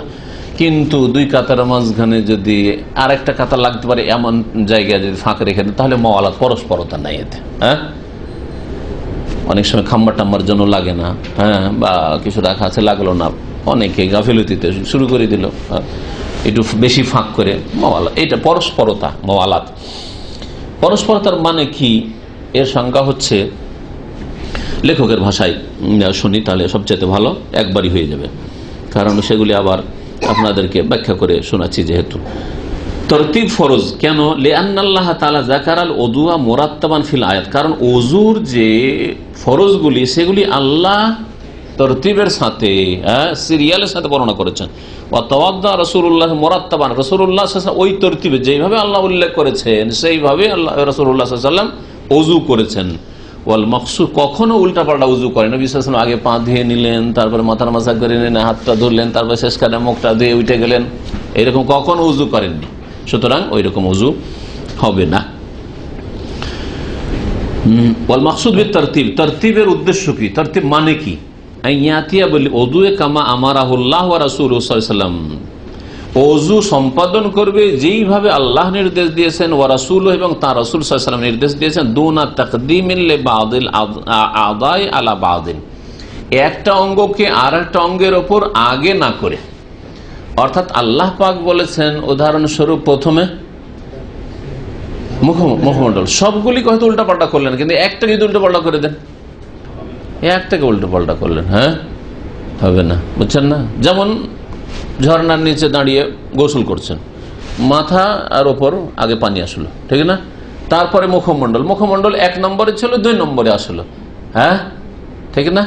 3 নম্বরে এটা ছিল, সেটা 1 নম্বরে চলে আসলো, আর তারপরে যেটা ছিল 2 নম্বরে সেটা গেল কয় নম্বরে? না, 3 নম্বরে গেল, আর 5 কি আছে? 4 নম্বরই আছে। তাহলে সবগুলি তো গড়বড় হয়নি, কিছুটা গড়বড় হয়েছে। তো একটা যদি উল্টো পাল্টা করেন, তাহলে আপনি আল্লাহ পাক যেভাবে নির্দেশ দিয়েছেন বা যেভাবে উল্লেখ করে সেভাবে আপনি করলেন, রাসূলুল্লাহ যেভাবে উযু করে সেভাবে করলেন, সেই জন্য উযু হবে না। ফাইন কাদ্দামা বাদাল আযা লাম ইউজিহুল উযু, কেউ যদি কিছু অঙ্গকে, একটা অঙ্গকে আগে করে দেয় অথচ পরে ছিল, তার উযু যথেষ্ট হবে না। ফালাউ গাসালা ইয়াদাইহি ক্বাবলা ওয়াজহি, সুতরাং কেউ যদি আগে হাত ধুয়ে নেয়, হাতটা ধুয়েই নি ভালো করে, যখন এইটুকু ধুচ্ছি এইটুকু ধুয়ে একবারই সেরেই নি, হাতটা সেরে নিল, হ্যাঁ, তারপরে মুখমণ্ডল ধুলি, একটা কাজে ভুল করলো, তাই না? বলছেন যে এরকম যদি করলাম ইয়াসিহা, তাহলে উযু সহি হবে না। আও গাসালা রিজলাইহি ক্বাবলা মাসহি রাসিহি, অথবা বললো ধোয়ার কাজটা আগে সেরেই নি, হাত ধুলাম না, মুখমণ্ডল ধুলাম, হাত ধুলাম, পাঁঠাও ধুয়ে নি, আর শেষখানে মাথার মাসা করে সেরে নেব, হ্যাঁ, তো বলছেন যে হবে না। আও গাসালা রিজলে, অথবা 2 পা ধুয়ে নিল ক্বাবলা মাসহি রাসি, মাথার মাসের আগে, লাম ইয়াসিহা, তাহলে উযু সহি শুদ্ধ হবে না। বা কাজা এইরকমই। তারপরে 6 নম্বরে উল্লেখ করেছিলাম কি? মাওয়ালাত, মানে পরস্পরতা বজায় রাখা। আল মাকসুদ বিল মাওয়ালাত, মাওয়ালাত মানে কি? বলছে আল্লাহ ইউআখিরা গাসলা উযুইন হাত্তা ইয়াজিফা আল্লাযী ক্বাবলাহ, একটি অঙ্গ ধৌত করার পরে আর একটি অঙ্গ ধোয়ার মাঝখানে এত বিলম্ব করবেন না, এত লেট করবেন না যে আগেরটা শুকিয়ে গেছে। যেমন মনে করেন যে প্রথম মুখমণ্ডলটা, চেহারাটা ধুইলেন, সুন্নতি কাজ, হাত ধুলেন, কুলি করলেন, নাকে পানি দিলেন, আর মুখমণ্ডলটা ধুলেন, একটা ফরজ আদায় হলো, তাই না? বাকিগুলো সুন্নত। হ্যাঁ, একটা ফরজ আদায় করার পরে হঠাৎ করে একটা টেলিফোন চলে এসছে, আরও হয়, বিশেষ করে আমার তো হয়, উজু করতে করতে 2, 4, 5টাও চলে আসে। কখনো টেলিফোন কখনো উঠি একটু দেখি, আর কখনো দেখি না, না দেখলে অনেক সময় লস হয়, কথা বুঝছেন, লস হয়, গুরুত্বপূর্ণ ব্যক্তি ছুটে গেল। অথবা এর চাইতে লস, আর একটা লস হচ্ছে যেটা আর্থিক লস, এমন কিছু লোক আছে ওকে টেলিফোন কল ব্যাক করতে হবে, হয়তো তো লস না, তো লস হোক, আপনি আপনার কাজটা সেরে নেন। তো উজু করতে করতে আপনার টেলিফোন চলে এলো, বিশেষ করে যারা হাউস ড্রাইভারের কাজ করে, আল্লাহ হেফাজত করে, অথবা হ্যাঁ মোদির, হ্যাঁ সবসময় গির গির গির গির করে, হ্যাঁ কর কর কর কর, সবসময় ওর কথা বেশি। টেলিফোন যদি একবার না ওঠা, লেস ভাবি, হ্যাঁ কেন উঠালেন না টেলিফোন, আল্লাহ না করে জালেমকে আল্লাহ পাক চাপান কারো ওপর, ব্যক্তি হোক অথবা শাসক হোক, ছোট শাসক আর বড় শাসক হোক, জালেম জালেমই। তো কথা হচ্ছে যে টেলিফোন চলে এলো আর দেখলেন যে টেলিফোনটা উঠিয়ে নি, আর বিশেষ করে নতুন বিয়ে শাদী করার লোক হইলে তো বলতেই হবে না, ও তো উঠেইতেই হবে, তাই না? অথবা কল ব্যাক করতে হবে। ওই মুখটা ধোয়া হয়েছিল আর তারপরে টেলিফোন উঠিয়ে কল ব্যাক করে কথা বলতে শুরু করলেন। 4-5 মিনিট কথা বলতে বলতে ওর চেহারা শুকিয়ে গেছে। হ্যাঁ, তাহলে আপনার মামলাত থাকলো না, আবার নতুন করে শুরু করেন। পরস্পরতা বজায় থাকার মধ্যখানে গ্যাপ দিবেন না। পরস্পরতা বজায় রাখা মানে মধ্যখানে এতটা গ্যাপ দেবেন না যে আগের অঙ্গটা শুকিয়ে গেছে, মুখ ধোয়া হয়েছে, হাত ধোয়া হয়েছে, মাথার মাসা করেননি, দুটো কাজ হয়েছে, অর্ধাঅর্ধি হয়ে গেছে, বাকি মাথার মাসা পা ধুইলেই হয়, অথবা শুধু পা ধোয়াটা বাকি আছে, আর তারপরে কোনো কাজে ব্যস্ত হয়ে গেলেন পাটা লাস্টে ধুই, তার আগে এগুলো অঙ্গ শুকিয়ে গেছে, তাহলে আপনার এভাবে উজু হবে না। এইটাও ফরজ, কারণ নবী সাল্লাল্লাহু আলাইহি সাল্লাম উজু করতে বলেছেন। উজুতে কয়েকটা কাজ বলেছেন। পরস্পরতা যদি বজায় না থাকে, বেশি গ্যাপ হয়ে যায়, তাহলে আগেরটার পরেরটার সাথে সম্পর্ক ছিন্ন হয়ে যায়, আর সম্পর্ক ছিন্ন হয়ে গেলে উজুটা হইল না, উজুটা হইল না। ফালাবুদ্দামিন তাতাবুয়ে গাসলে আযাইল উযু, সুতরাং ওযুর অঙ্গগুলি ধোয়ার ক্ষেত্রে পরস্পরতা আবশ্যক। অফিল হাদিস খালিদ বিন মেদান রাদিয়াল্লাহু তাআলা আনহু থেকে বর্ণিত যে নবী সাল্লাল্লাহু আলাইহি সাল্লাম এর দলিল যে মামলাত পরস্পরতা বজায় থাকতে হবে, এর দলিল কি? দলিলটা মনে রাখবেন। নবী কারীম সাল্লাল্লাহু আলাইহি সাল্লাম একটা লোককে দেখলেন ইউসাল্লি, নামাজ পড়ছে, ওযু করে এসে নামাজ শুরু করেছে। ওয়াফি যাহরি কদমাইহি লামআতুন কদরা দিরহামে লাম ইউসিবহাল মা, আর পায়ের ওপর ভাগে একটা চমক যেন আছে, লামাতুন একটু জায়গা, সামান্য একটু জায়গা শুকনো চমকিছে। কাদরা দিরহাম, একটা দিরহাম পরিমাণ, একটা দিরহাম মানে একটা যে কয়েন আজকালকার একটা কয়েন বা 8 আনার যে 50 পয়সার কয়েনগুলো আছে এরকম, হ্যাঁ পয়সা, এতটুকু জায়গা। লাম ইউসিব আল মা, ওই জায়গাটুকুতে পানি পৌঁছেনি, আর সে উজু করে এসে কি করেছে? নামাজে দাঁড়িয়ে গেছে, তার মানে বিলম্ব হয়েছে। এখন তার পায়ের ওই অংশটুকু ধুইতে হবে, ঠিক কিনা? ফাআমারাহু আইয়ুঈদ আল উযু, তাকে নবী করিম সাল্লাল্লাহু আলাইহি সাল্লাম পুরা ওযু কি করতে বলেছেন? পুনরায় করতে বলেছেন। ওযু দোহরাইতে বলেছেন, মানে নতুন করে ওযু করতে বলেছেন। নবী সাল্লাল্লাহু আলাইহি সাল্লাম যদি বলতেন যা পায়ে ওই জায়গাটুকু শুকনো থেকে গেছে, তো ওই জায়গাটুকু কি করো, ওই জায়গাটুকু শুধু ধুয়ে নাও বা পানি পৌঁছে দাও, তাহলে অসুবিধা ছিল না। হ্যাঁ, কিন্তু নবী সাল্লাল্লাহু আলাইহি সাল্লাম যেহেতু পুনরায় ওযু করতে বলেন, কারণ মাঝখানে গ্যাপ হয়ে গেছে, উজু করে চলে এসছে, মসজিদে এসছে, নামাজ পড়ছে, দোকানে গ্যাপ হয়েছে 2-4 মিনিট, না এই গ্যাপ দিয়ে চলবে না, আবার শুরু থেকে উজু করো। রাওয়াহু আহমদ, হাদিস মুসনাদ আহমদ, আবু দাউদ রয়েছে, হাদিসের সনদ সহিহ। ওয়া হাযা দালিলুন আলা ওযুবিল মাওয়ালাত ফিল উযুয়ে, এই হাদিসটি দলিল ওই সব উলামায়ে কেরাম, আইম্মায়ে কেরামদের যারা উযুতে পরস্পরতাকে ফরজ বলেছেন, ওয়াজিব বলেছেন। ওয়ালাউ লাম তাজিব, যদি এটা ফরজ না হইতো, লা আমারাহু বিগাসলিল লুমআত ফাকাত, তাহলে নবী সাল্লাল্লাহু আলাইহি ওয়াসাল্লাম বলতেন যে ওই জায়গাটা চমকিছে তোমার, শুকিয়ে আছে, ওই জায়গাটাতে পানি পৌঁছেনি, ওই জায়গাটুকু ধুয়ে নাও, এই কথা বলতেন। হ্যাঁ, তা তো বললেন না। বেশি বিলম্ব হইলে, আর যদি বিলম্ব না হয়, উজু করছে, উজু করে এখন শুধু আশহাদু আল্লাহ ইলাহা পড়ছে, ওই উজুখানাতে আছে, আর আপনার নজর পড়েছে যে ওর পায়ে হ্যাঁ কোন একটি জায়গা শুকনো রয়ে গেছে, তো ওকে সতর্ক করে দিলেন, তাহলে কি আবার নতুন করে উজু করতে হবে? না, যেহেতু বেশি গ্যাপ হয়নি তো অসুবিধা নেই। এই ছিল ওযুর ফরজ। তারপরে কিছু সুন্নত মুস্তাহাব জিনিস উল্লেখ করেছে। ওয়াইস্তাহিবু তাকরারু গাসলিল ওয়াজহি ওয়াল ইয়াদাইন ওয়া রিজলাইন, বলছেন যে চেহারা ধোয়া আর 2 হাত ধোয়া আর পা ধোয়া, এগুলি বারবার ধোয়া, সালাসা মাররা 3 বার করে ধোয়া হচ্ছে মুস্তাহাব। 3 বার করে ধোয়া মুস্তাহাব, মানে সবচেয়ে উত্তম। আলাল কামাল, ওযুর পূর্ণতার উচ্চ স্তর, পূর্ণতার উচ্চ স্তর হচ্ছে 3 বার করে। কোনগুলি?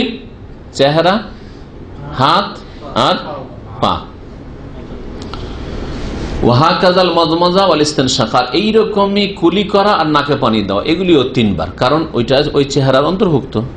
হ্যাঁ, ওয়াল ফারযু মিন যালিকা মাররাতুন ওয়াহিদা, আর ফরজ হচ্ছে সর্বনিম্ন ওযু হচ্ছে একবার করতে, একবার করে যদি হাত একবার ধুলেন, চেহারা একবার ধুলেন, হ্যাঁ পা একবার ধুলেন, যথেষ্ট আপনার ওযু হয়ে গেছে। বা কোনো অঙ্গ একবার, কোনো অঙ্গ 2 বার, কোনো অঙ্গ 3 বার করে ধুইলেন, ধোয়ার অঙ্গগুলি চলবে, হয়ে যাবে।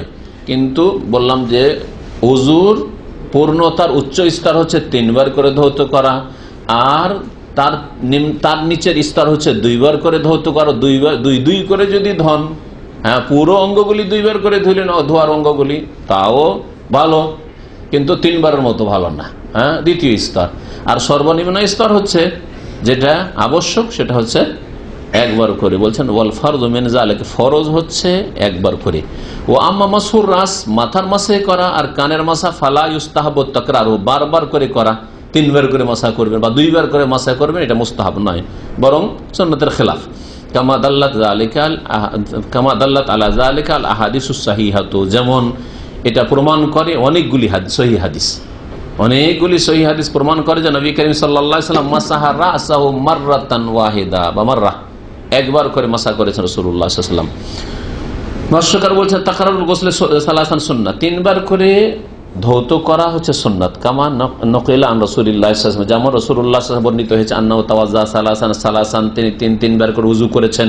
এটা সহিহ মুসলিমে রয়েছে। আনাস রাদিয়াল্লাহু তাআলা আনহু থেকে আন্না উসমান তাওয়াজ্জা বিল মাকাইদ, উসমান রাদিয়াল্লাহু তাআলা আনহু কোন এক জায়গায় মাকাইদ, এবং সেখানে কি করলেন, ওযু করলেন। ফাকাল বলেন আলা উরিয়াকুম ওযু রাসূলিল্লাহ সাল্লাল্লাহু আলাইহি ওয়াসাল্লাম, তোমাদেরকে কি রাসূলুল্লাহ সাল্লাল্লাহু আলাইহি ওয়াসাল্লামের ওযু দেখাবো? সুম্মা তাওয়াজ্জা, ওযু করলেন, সালাসান 3 বার করে ধুই। আর 2 বার করে 1 বার করে হাদিস রয়েছে, ওই হাদিসগুলো শোনাই একটি করে। ফাকাদ ওয়ারাদা, নবী সাল্লাল্লাহু আলাইহি ওয়াসাল্লাম বর্ণিত হয়েছে আন্নান নবী সাল্লাল্লাহু আলাইহি ওয়াসাল্লাম তাওয়াজ্জা মাররাতান মাররা, নবী সাল্লাল্লাহু আলাইহি ওয়াসাল্লাম 1 বার করে ওযু করেছেন। তিরমিজি যদি পড়েন দেখবেন 3 রকমই হাদিস রয়েছে। তাওয়াজ্জা মাররাতান মাররাতান, তাওয়াজ্জা মাররাতান 2 বার করে অঙ্গ ধুয়েছেন, এরও হাদিস নিয়ে এসেছেন। তারপরে অধ্যায় একটা কায়েম করে তাওয়াজ্জা সালাসান 3 বার করে। তাহলে আপনি কখনো 1 বার করে, কখনো 2 বার করে, কখনো 3 বার করে করতে পারেন।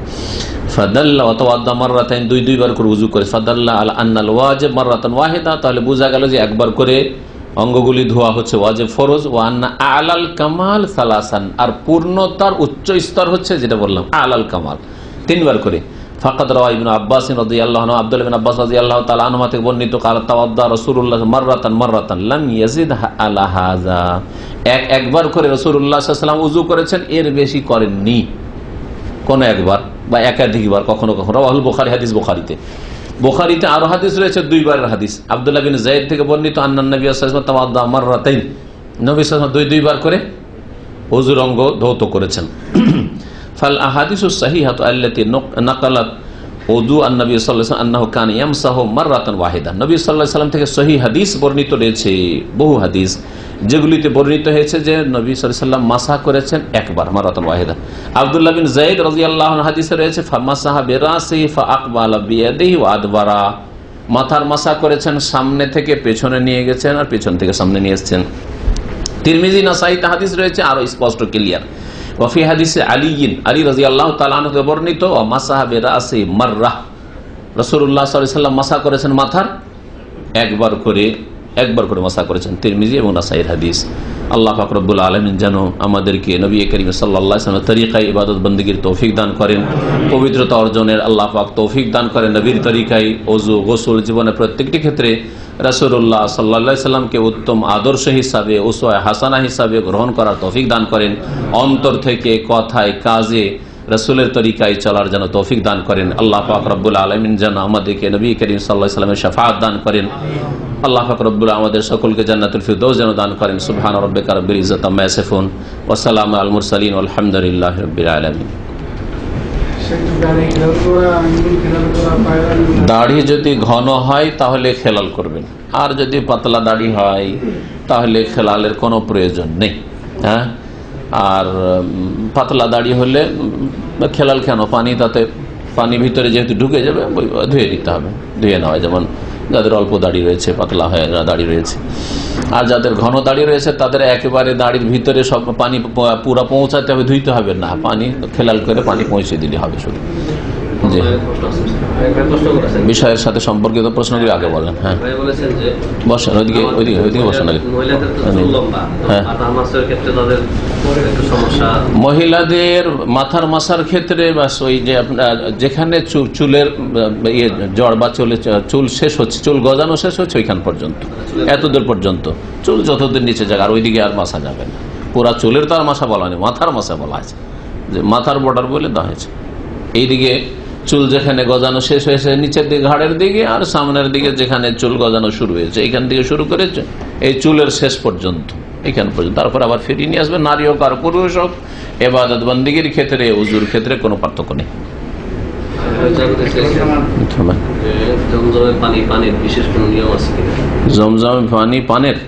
জমজমের পানি পান করার বিশেষ কোনো নিয়ম আছে কিনা? না, কোনো নিয়ম নেই। তবে নবী করিম সাল্লাল্লাহু আলাইহি সাল্লাম কোন একবার দাঁড়িয়ে পান করেছেন, সুতরাং কেউ যদি দাঁড়িয়ে পান করে তাহলে পান করতে পারে। দাঁড়িয়ে পান করাই সুন্নাত। জমজম বসে থাকলে দাঁড়াবেন, ভুল ধারণা এটা। তবে যেহেতু নবী সাল্লাল্লাহু আলাইহি ওয়াসাল্লাম দাঁড়িয়ে পান করেছেন, দাঁড়িয়েই ছিলেন, আর তাকে দেওয়া হয়েছে, দাঁড়িয়ে পান করে নিয়েছেন। আপনি দাঁড়িয়ে আছেন, কেউ পানি দিচ্ছে বা দাঁড়িয়ে পানিটা নিলেন, হয়তো দাঁড়িয়ে পান করে নেন, বসতেই হবে জরুরি নয়। কিন্তু ধরেন বসে আছেন আর একজন আপনাকে পানি দিল, মুসাল্লায় নামাজ পড়ে বসে আছেন আপনি মসজিদে হারামে বা কোথাও, আর জমজম পানি দিল আপনাকে, তো বসেই পান করেন, আবার দাঁড়িয়ে যাবেন। আর যেমন হাজি সাহেবেরা পানি নিয়ে যায় দেশে, আর অনেকে মনে করে জমজম পান করা দাঁড়িয়ে সুন্নাত না। দাঁড়িয়ে সুন্নাত নাই, যেই অবস্থায় আছেন ওই অবস্থায় পান করা সুন্নাত। হ্যাঁ, পানি এসছে তখন বসে আছে, বসে গল্প করছে করছে পানি যেমন জমজম দিল তখন দাঁড়িয়ে গেল, বিসমিল্লাহ, না, ভুল কথা এটা, ভুল। হ্যাঁ, জমজম পানি পান করার সময় দোয়া করা, দোয়া করলে কবুল হয়, এই মর্মে একটি বিশেষ দোয়াও রয়েছে। আর ওই দোয়া জরুরি নয়, আপনার প্রয়োজনে অন্য দোয়ার প্রয়োজন বেশি রয়েছে, যে কোনো দোয়া করতে পারেন। আর যে কোনো দোয়া করেন আশা করি দোয়া কবুল হবে। নবী সাল্লাল্লাহু আলাইহি ওয়াসাল্লাম হাদিস, মা ও জমজম লেমা শরিবা লাহু, যে উদ্দেশ্যে পান করবেন সেই উদ্দেশ্য হাসিল হবে। মা ও জমজম শেফাও সকমিন, এই হাদিস রয়েছে যে রোগের আরোগ্যতাতে রয়েছে।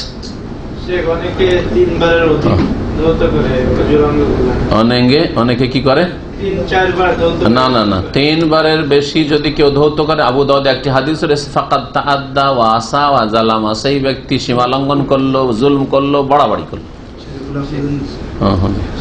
আমার একটা প্রশ্ন, তো অনেক ক্ষেত্রে অনেকে বা আমরা নিজেরাও কোনো সময় মোজা পরা অবস্থায় মাসা করি। মোজার মাসা ঠিক আছে, কিন্তু পায়ে যদি মোজা না থাকে খালি পায়ে মাসা চলবে না, খালি পা থাকলে ধুইতে হবে।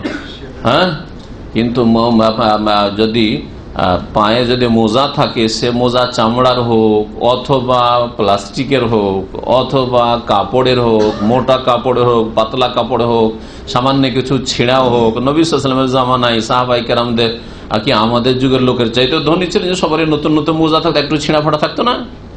সুতরাং এই যে কিছু কিছু আলেমরা যে শর্ত লাগিয়েছে, হ্যাঁ ছিঁড়া যেন না থাকে, এই না থাকে সেই না থাকে, আরে ভাই সেই যুগে তো আরো বেশি গরিব মানুষ ছিল, তো ওদের তো ছেঁড়া থাকা তো আরো স্বাভাবিক ছিল। এখনই যদি ছেঁড়া মোজা আমরা পড়ি অনেকেই, যে একটু ছিঁড়েছে চলুক, কি চলছে চলুক, চালাচ্ছি, তাহলে এই জন্য এই ক্ষেত্রে কোনো কঠোরতা নেই।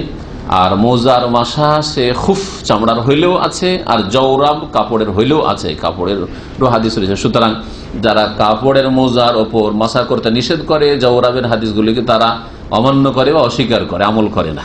আল্লাহ পাক যেন হিদায়াত দান করেন। আর তারপরে বাড়াবাড়ি করে, যারা কাপড়ের মোজায় মশা করে তাদের সম্পর্কে বাড়াবাড়ি করে, এটা হাদিস বিরোধী কথা, হাদিস বিরোধী, এক তো বাড়াবাড়ি, হাদিস বিরোধী। জি, হ্যাঁ, মোজার উপরে মশা করার জন্য বেশ কিছু শর্ত রয়েছে, তার মধ্যে হচ্ছে যে আপনার উজু অবস্থায় মোজাটা পড়তে হবে। আপনি এমনি মোজা পরে নিয়েছেন, উজু ছিল না, আর তারপর মশা করছে, চলবে না, তাহলে খুলে উজু করতে হবে। তারপরে যখনই আপনি মশা করবেন ঠিক আছে। এক কথায় যখন আপনি মোজাটা পরবেন তখন যেন উজু অবস্থায় থাকেন, আর পরে নেওয়ার পরে আপনি মুকিম অবস্থায় 24 ঘন্টা চালাতে পারবেন। আর যদি সফরে থাকেন তো 3 দিন 3 রাত চালাতে পারবেন। জি, আমি যদি নামাজের নেয় যে উজুটা আমি নামাজের জন্য করি, এই উজুটা গোসলের পূর্বে উজু করে নিলাম, তারপরে গোসল করার পরে আমার উজু করতে হবে। হ্যাঁ, গোসলের আগে যদি উজু করে নেন আর উজু ভঙ্গের কোনো কারণ না পয়দা করেন, তাহলে সেই উজু দিয়ে সবকিছুই হবে। উজু ভঙ্গের কারণ আসছে, সামনে সপ্তাহে আছে আলোচনা, নওয়াকিদুল উজু, উজু ভঙ্গের কারণ। উজু ভঙ্গের মধ্যে লজ্জা স্থানে হাত দেওয়া, যদিও মাসলা ইখতিলাফ রয়েছে, সামনে সপ্তাহে ইনশাআল্লাহ তাআলা আলোচনা করব। কিন্তু কথা হচ্ছে যে এই ক্ষেত্রে সতর্কতাই আবশ্যক। আর স্পর্শ করা মানে সরাসরি স্পর্শ, কাপড়ের উপর স্পর্শ নয়, সরাসরি যদি হাত লেগে যায়। এখন উজু করলেন, উজু করার পরে যদি আপনি সাবান মাখা শুরু করেন, লজ্জা স্থানে হাত দেন, তাহলে উজু নষ্ট হয়ে যাবে, বুঝছেন? যদিও মাসলা ইতিমত রয়েছে, এই জন্য লজ্জাস্থান পরিষ্কার করে নেওয়ার পরে, স্বপ্ন দোষ হয়েছে লজ্জাস্থান আগে পরিষ্কার করেন, সাবান মেখে নেন, আর তারপরে উজু করেন না, তারপরে তখন গোসল করেন, তাহলে এই ওযু দিয়ে আপনার যত নামাজ পড়বেন পড়েন, সমস্যা নেই। বলেছেন যে অনেক সময় দাঁড়িয়ে ওযু করার সময় পায়ের আঙ্গুল খিলাল করা যায়। পায়ের আঙ্গুল খেলাল করার উদ্দেশ্য হচ্ছে যে আঙ্গুলের ফাঁকে পানি পৌঁছানো। যদি অনেকের আঙ্গুল না মানে লাগানো নাই, ফাঁকা ফাঁকা এমনি সৃষ্টিগত ফাঁকা ফাঁকা, পানি এমনিতে পৌঁছে যাবে, তাহলে খেলাল করার কোনো প্রয়োজন নেই, পানি পৌঁছে যাচ্ছে। আর যার দেখবেন যে না আঙ্গুল একেবারে এমন সেটে সেটে আছে, যদি পানি একটু খেলাল না করি তাহলে পানি পৌঁছবে না, তাহলে তার জন্য খেলাল করতে হবে। এবং খেলাল করা তো কোনো জরুরি কাজ না, পানি পৌঁছানো জরুরি কাজ, আপনার পানি পৌঁছলেই হলো। আরেকবার জানতে চাইছেন যে ওযুর মাঝখানে মনে হলো যে মনে হয় বিসমিল্লাহ বলিনি অথবা কাপড় নাপাক বলে সন্দেহ হলো, বিসমিল্লাহ বলিনি মনে হইলো ওযুর মাঝখানে, বিসমিল্লাহ বলা আখেরও পড়েন। বিসমিল্লাহ বলা ওয়াজিব না সুন্নত, এই বিষয়ে দ্বিমত রয়েছে। একদল বলছেন সুন্নত, আরেক দল বলছেন ওয়াজিব, আরেক দল বলছেন মনে থাকলে ওয়াজিব আর ভুলে গেলে মাফ।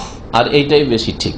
যদি মনে আছে বিসমিল্লাহ পড়া, তারপরে বিসমিল্লাহ না পড়েন, তাহলে লা ওযু লিমান লাম ইয়াযকুর ইসমাল্লাহ। নবী সাল্লাল্লাহু আলাইহি ওয়াসাল্লামের হাদিস যে যেই ব্যক্তি বিসমিল্লাহ পড়ে আল্লাহর নাম উল্লেখ করেন না, তার ওযু হবে না। কিন্তু ভুলে গেছেন, বেখেয়ালে ছিলেন, আর ওযু শুরু করে দেবেন, ওযু শেষ হয়ে গেছে, নামাজও শুরু করে দিয়েছেন, তাহলে আপনার ওযু হয়ে যাবে।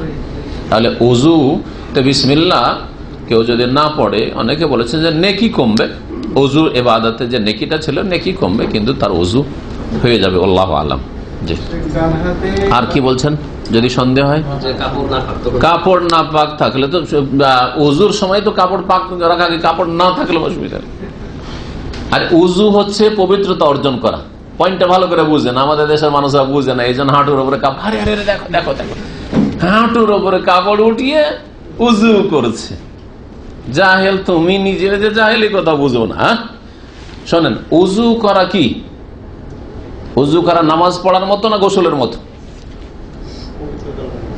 উযু করা কি নামাজ পড়ার মতো না গোসল করার মতো? গোসল করার মতো। গোসল করা হচ্ছে শরীরকে পাক করার জন্য, বড় নাপাকি থেকে ফরজ গোসল, স্বপ্নদোষ হয়েছে বা স্ত্রী সহবাস হয়েছে, ফরজ গোসলের মাধ্যমে শরীর পাক করা, আর উযুর মাধ্যমে শরীরে যে ছোট নাপাকি আছে পাক করা, তাই না? তাহলে উযু হচ্ছে কার মতো? গোসলের মতো ইবাদত, গোসলের মতো তাহারা, পবিত্রতা অর্জন করা। গোসলের সময় শরীরে কাপড় রাখা ফরজ। কেউ যদি না থাকে, নির্জনে থাকেন, একা, সব দিক থেকে বন্ধ, লক আছে, হ্যাঁ, কেউ ওপর থেকে দেখতেও পাবে না, যে ওপর তলা থেকে দেখে নেবে, ওপর দিক খোলা, আমাদের দেশে কিছু পায়খানা থাকে ওপর খোলা, হ্যাঁ, তাহলে আপনাকে সতর্ক হইতে হবে যে ওপর দিক থেকে কেউ গাছে চড়ে আবার না দেখে, হ্যাঁ, অথবা কেউ ছাদের ওপর থেকে না দেখে, কারণ ওজন না পড়ে।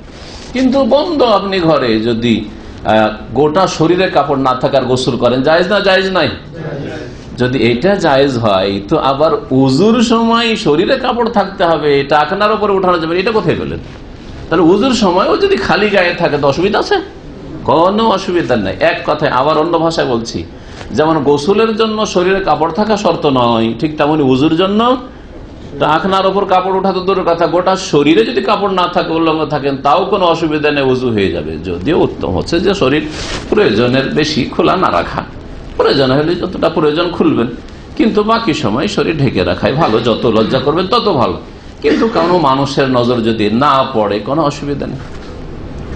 এখন কাউকে যদি শয়তান ওয়াসওয়াসা দেয়, যে আরে তোকে মানুষ না হয় দেখে না, কোনো জিন তো দেখতে পারে, আরে তোকে কোনো মানুষ না হয় দেখে না, ফেরেশতা তো দেখছে, তোর কাছে ফেরেশতা তো আছে, তারে ভাই বিবি সাহেবের কাছে যাচ্ছে, তখনও তো ফেরেশতা আছে, তো কি করে যাচ্ছে? তাহলে সারা জীবন কোনো কিছুই করা যাবে না, হ্যাঁ, উযু গোসলে উলঙ্গ হওয়া যাবে না, কাপড় খোলা যাবে না, আর কাপড় কখনো বদলানো যাবে না, আর বিবি সাহেবের কাছেও যাওয়া যাবে না, তাহলে মাশাআল্লাহ সাধু সন্ন্যাসী হয়ে যা। আমার মনে হচ্ছিল প্রশ্নটা, অপবিত্র কাপড় থাকে পবিত্র করার জন্য, নাপাক কাপড় থাকে উযুর সময় তো কোনো অসুবিধা নেই, আপনি উযু করার পরে বদলে নেন, নামাজের আগে বদলাই দিবেন, নামাজের আগে। হ্যাঁ, সন্দেহ থাকার ইয়াকিন থাক, যদি নাপাক কাপড় নিয়ে উযু করেন কোনো অসুবিধা নেই।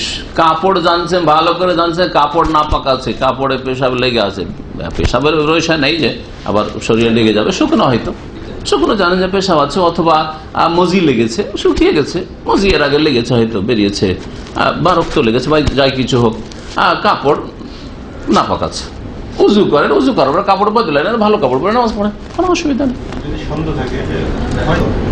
সন্দেহ থাকলে, যেখানে ইয়াকিন আছে যে আমার নাপাক লেগে আছে তারপর উজু করা চলে, তো সন্দেহ থাকলে অসুবিধাটা কি? নামাজের ক্ষেত্রে নামাজের ক্ষেত্রে সন্দেহ থাকলে যদি সন্দেহ হয় তো অবশ্যই বদলে নেবেন কাপড়।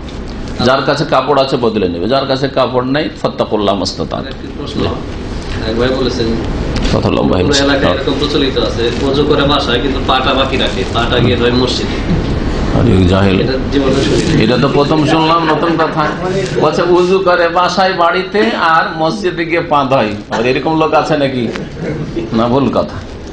পুরা উজু করে নিল, উজু করে নেওয়ার পরে মসজিদে গেল, মসজিদে যাওয়ার পরে যদি দেখে যে একটু ধুলা টুলা রাস্তা দিয়ে গেল, পাটা ধুয়ে নি, কোনো অসুবিধা নেই। মাঝে মাঝে আমরাও করি যে গেলাম মসজিদে যাওয়ার পরে আরেকবার হয়তো একটু মিসওয়াক ঘুষলাম, আর দেখি এখন একামত হয়নি, তো চলো ভাই মিসওয়াক ঘুষতে ভুলে গেছি, উজুর আগে হয়তো মিসওয়াক করতে ভুলে গেছি, আর মসজিদের কাছে গিয়ে মনে হলো উজু করে বেরিয়েছি, বাসা থেকে উজু করে যাই আলহামদুলিল্লাহ, তো গেলাম দিয়ে মসজিদে গিয়ে একটু দাঁত ঘুষলাম, দাঁত ঘুষার পরে দেখছি যে একটু কুলি করিনি, ভালো লাগবে আমাকে, তো কুলি করলাম, অসুবিধা কি? কোনো অসুবিধা নেই। তো এইরকম কুলি করলেন অথবা পাটা ধুলেন, কোনো অসুবিধা নেই। কিন্তু এইরকম মনে করা যে না কিছু অঙ্গ বাকি রাখবার, মসজিদে গিয়ে ধুইব, তো মাধ্যমের মতো গ্যাপ হয়ে গেল, তো এইরকম গ্যাপ হলে তার উজু হবে না, মওয়ালাত হলো না। সর্বশেষ প্রশ্ন, খুব ইম্পর্টেন্ট প্রশ্ন। বোন জিজ্ঞাসা করছেন ইতালি থেকে, যে আমরা এই দেশে এসে আলহামদুলিল্লাহ মানে সহিহ আকীদা পেয়েছি, মানে ইতালিতে গিয়ে আলহামদুলিল্লাহ, এবং মসজিদে আলহামদুলিল্লাহ বিদাতীদের খপ্পর দিয়ে বাঁচতে পেরেছে।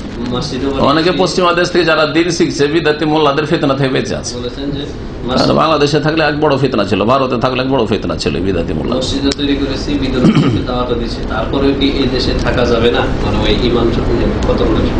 এক বোন বলছেন যে আমরা পশ্চিমা দেশে আছি, ইটালিতে বা যে কোনো দেশে, তো ওই দেশে আমরা দিনের কাজ করছি আর আলহামদুলিল্লাহ সহি দিন শিখেছি, সহি আকীদায় আছি, তাহলে কি এ দেশে আমরা যদি এরকম দিনের অবস্থায় থাকি তো থাকা যাবে না? হ্যাঁ, থাকা যাবে, শর্ত সাপেক্ষ অমুসলিম দেশে বসবাস করা যেতে পারে।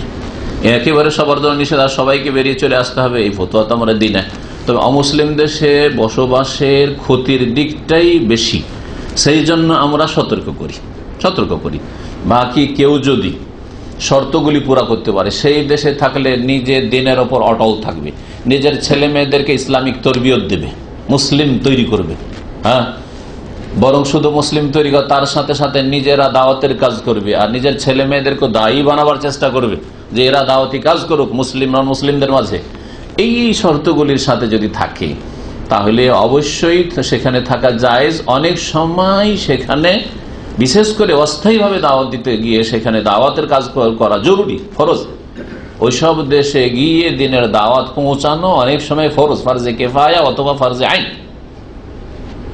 বুঝছেন? কখনো কখনো ফারজে কিফায়া, কখনো কখনো ফারজে আইন। সারা পৃথিবীতে যেতে হবে এবং সেখানে গিয়ে দাওয়াত পৌঁছাতে হবে, যদি সেখানকার মুসলিমরা দাওয়াত পৌঁছাবার মতো যোগ্যতা না রাখে।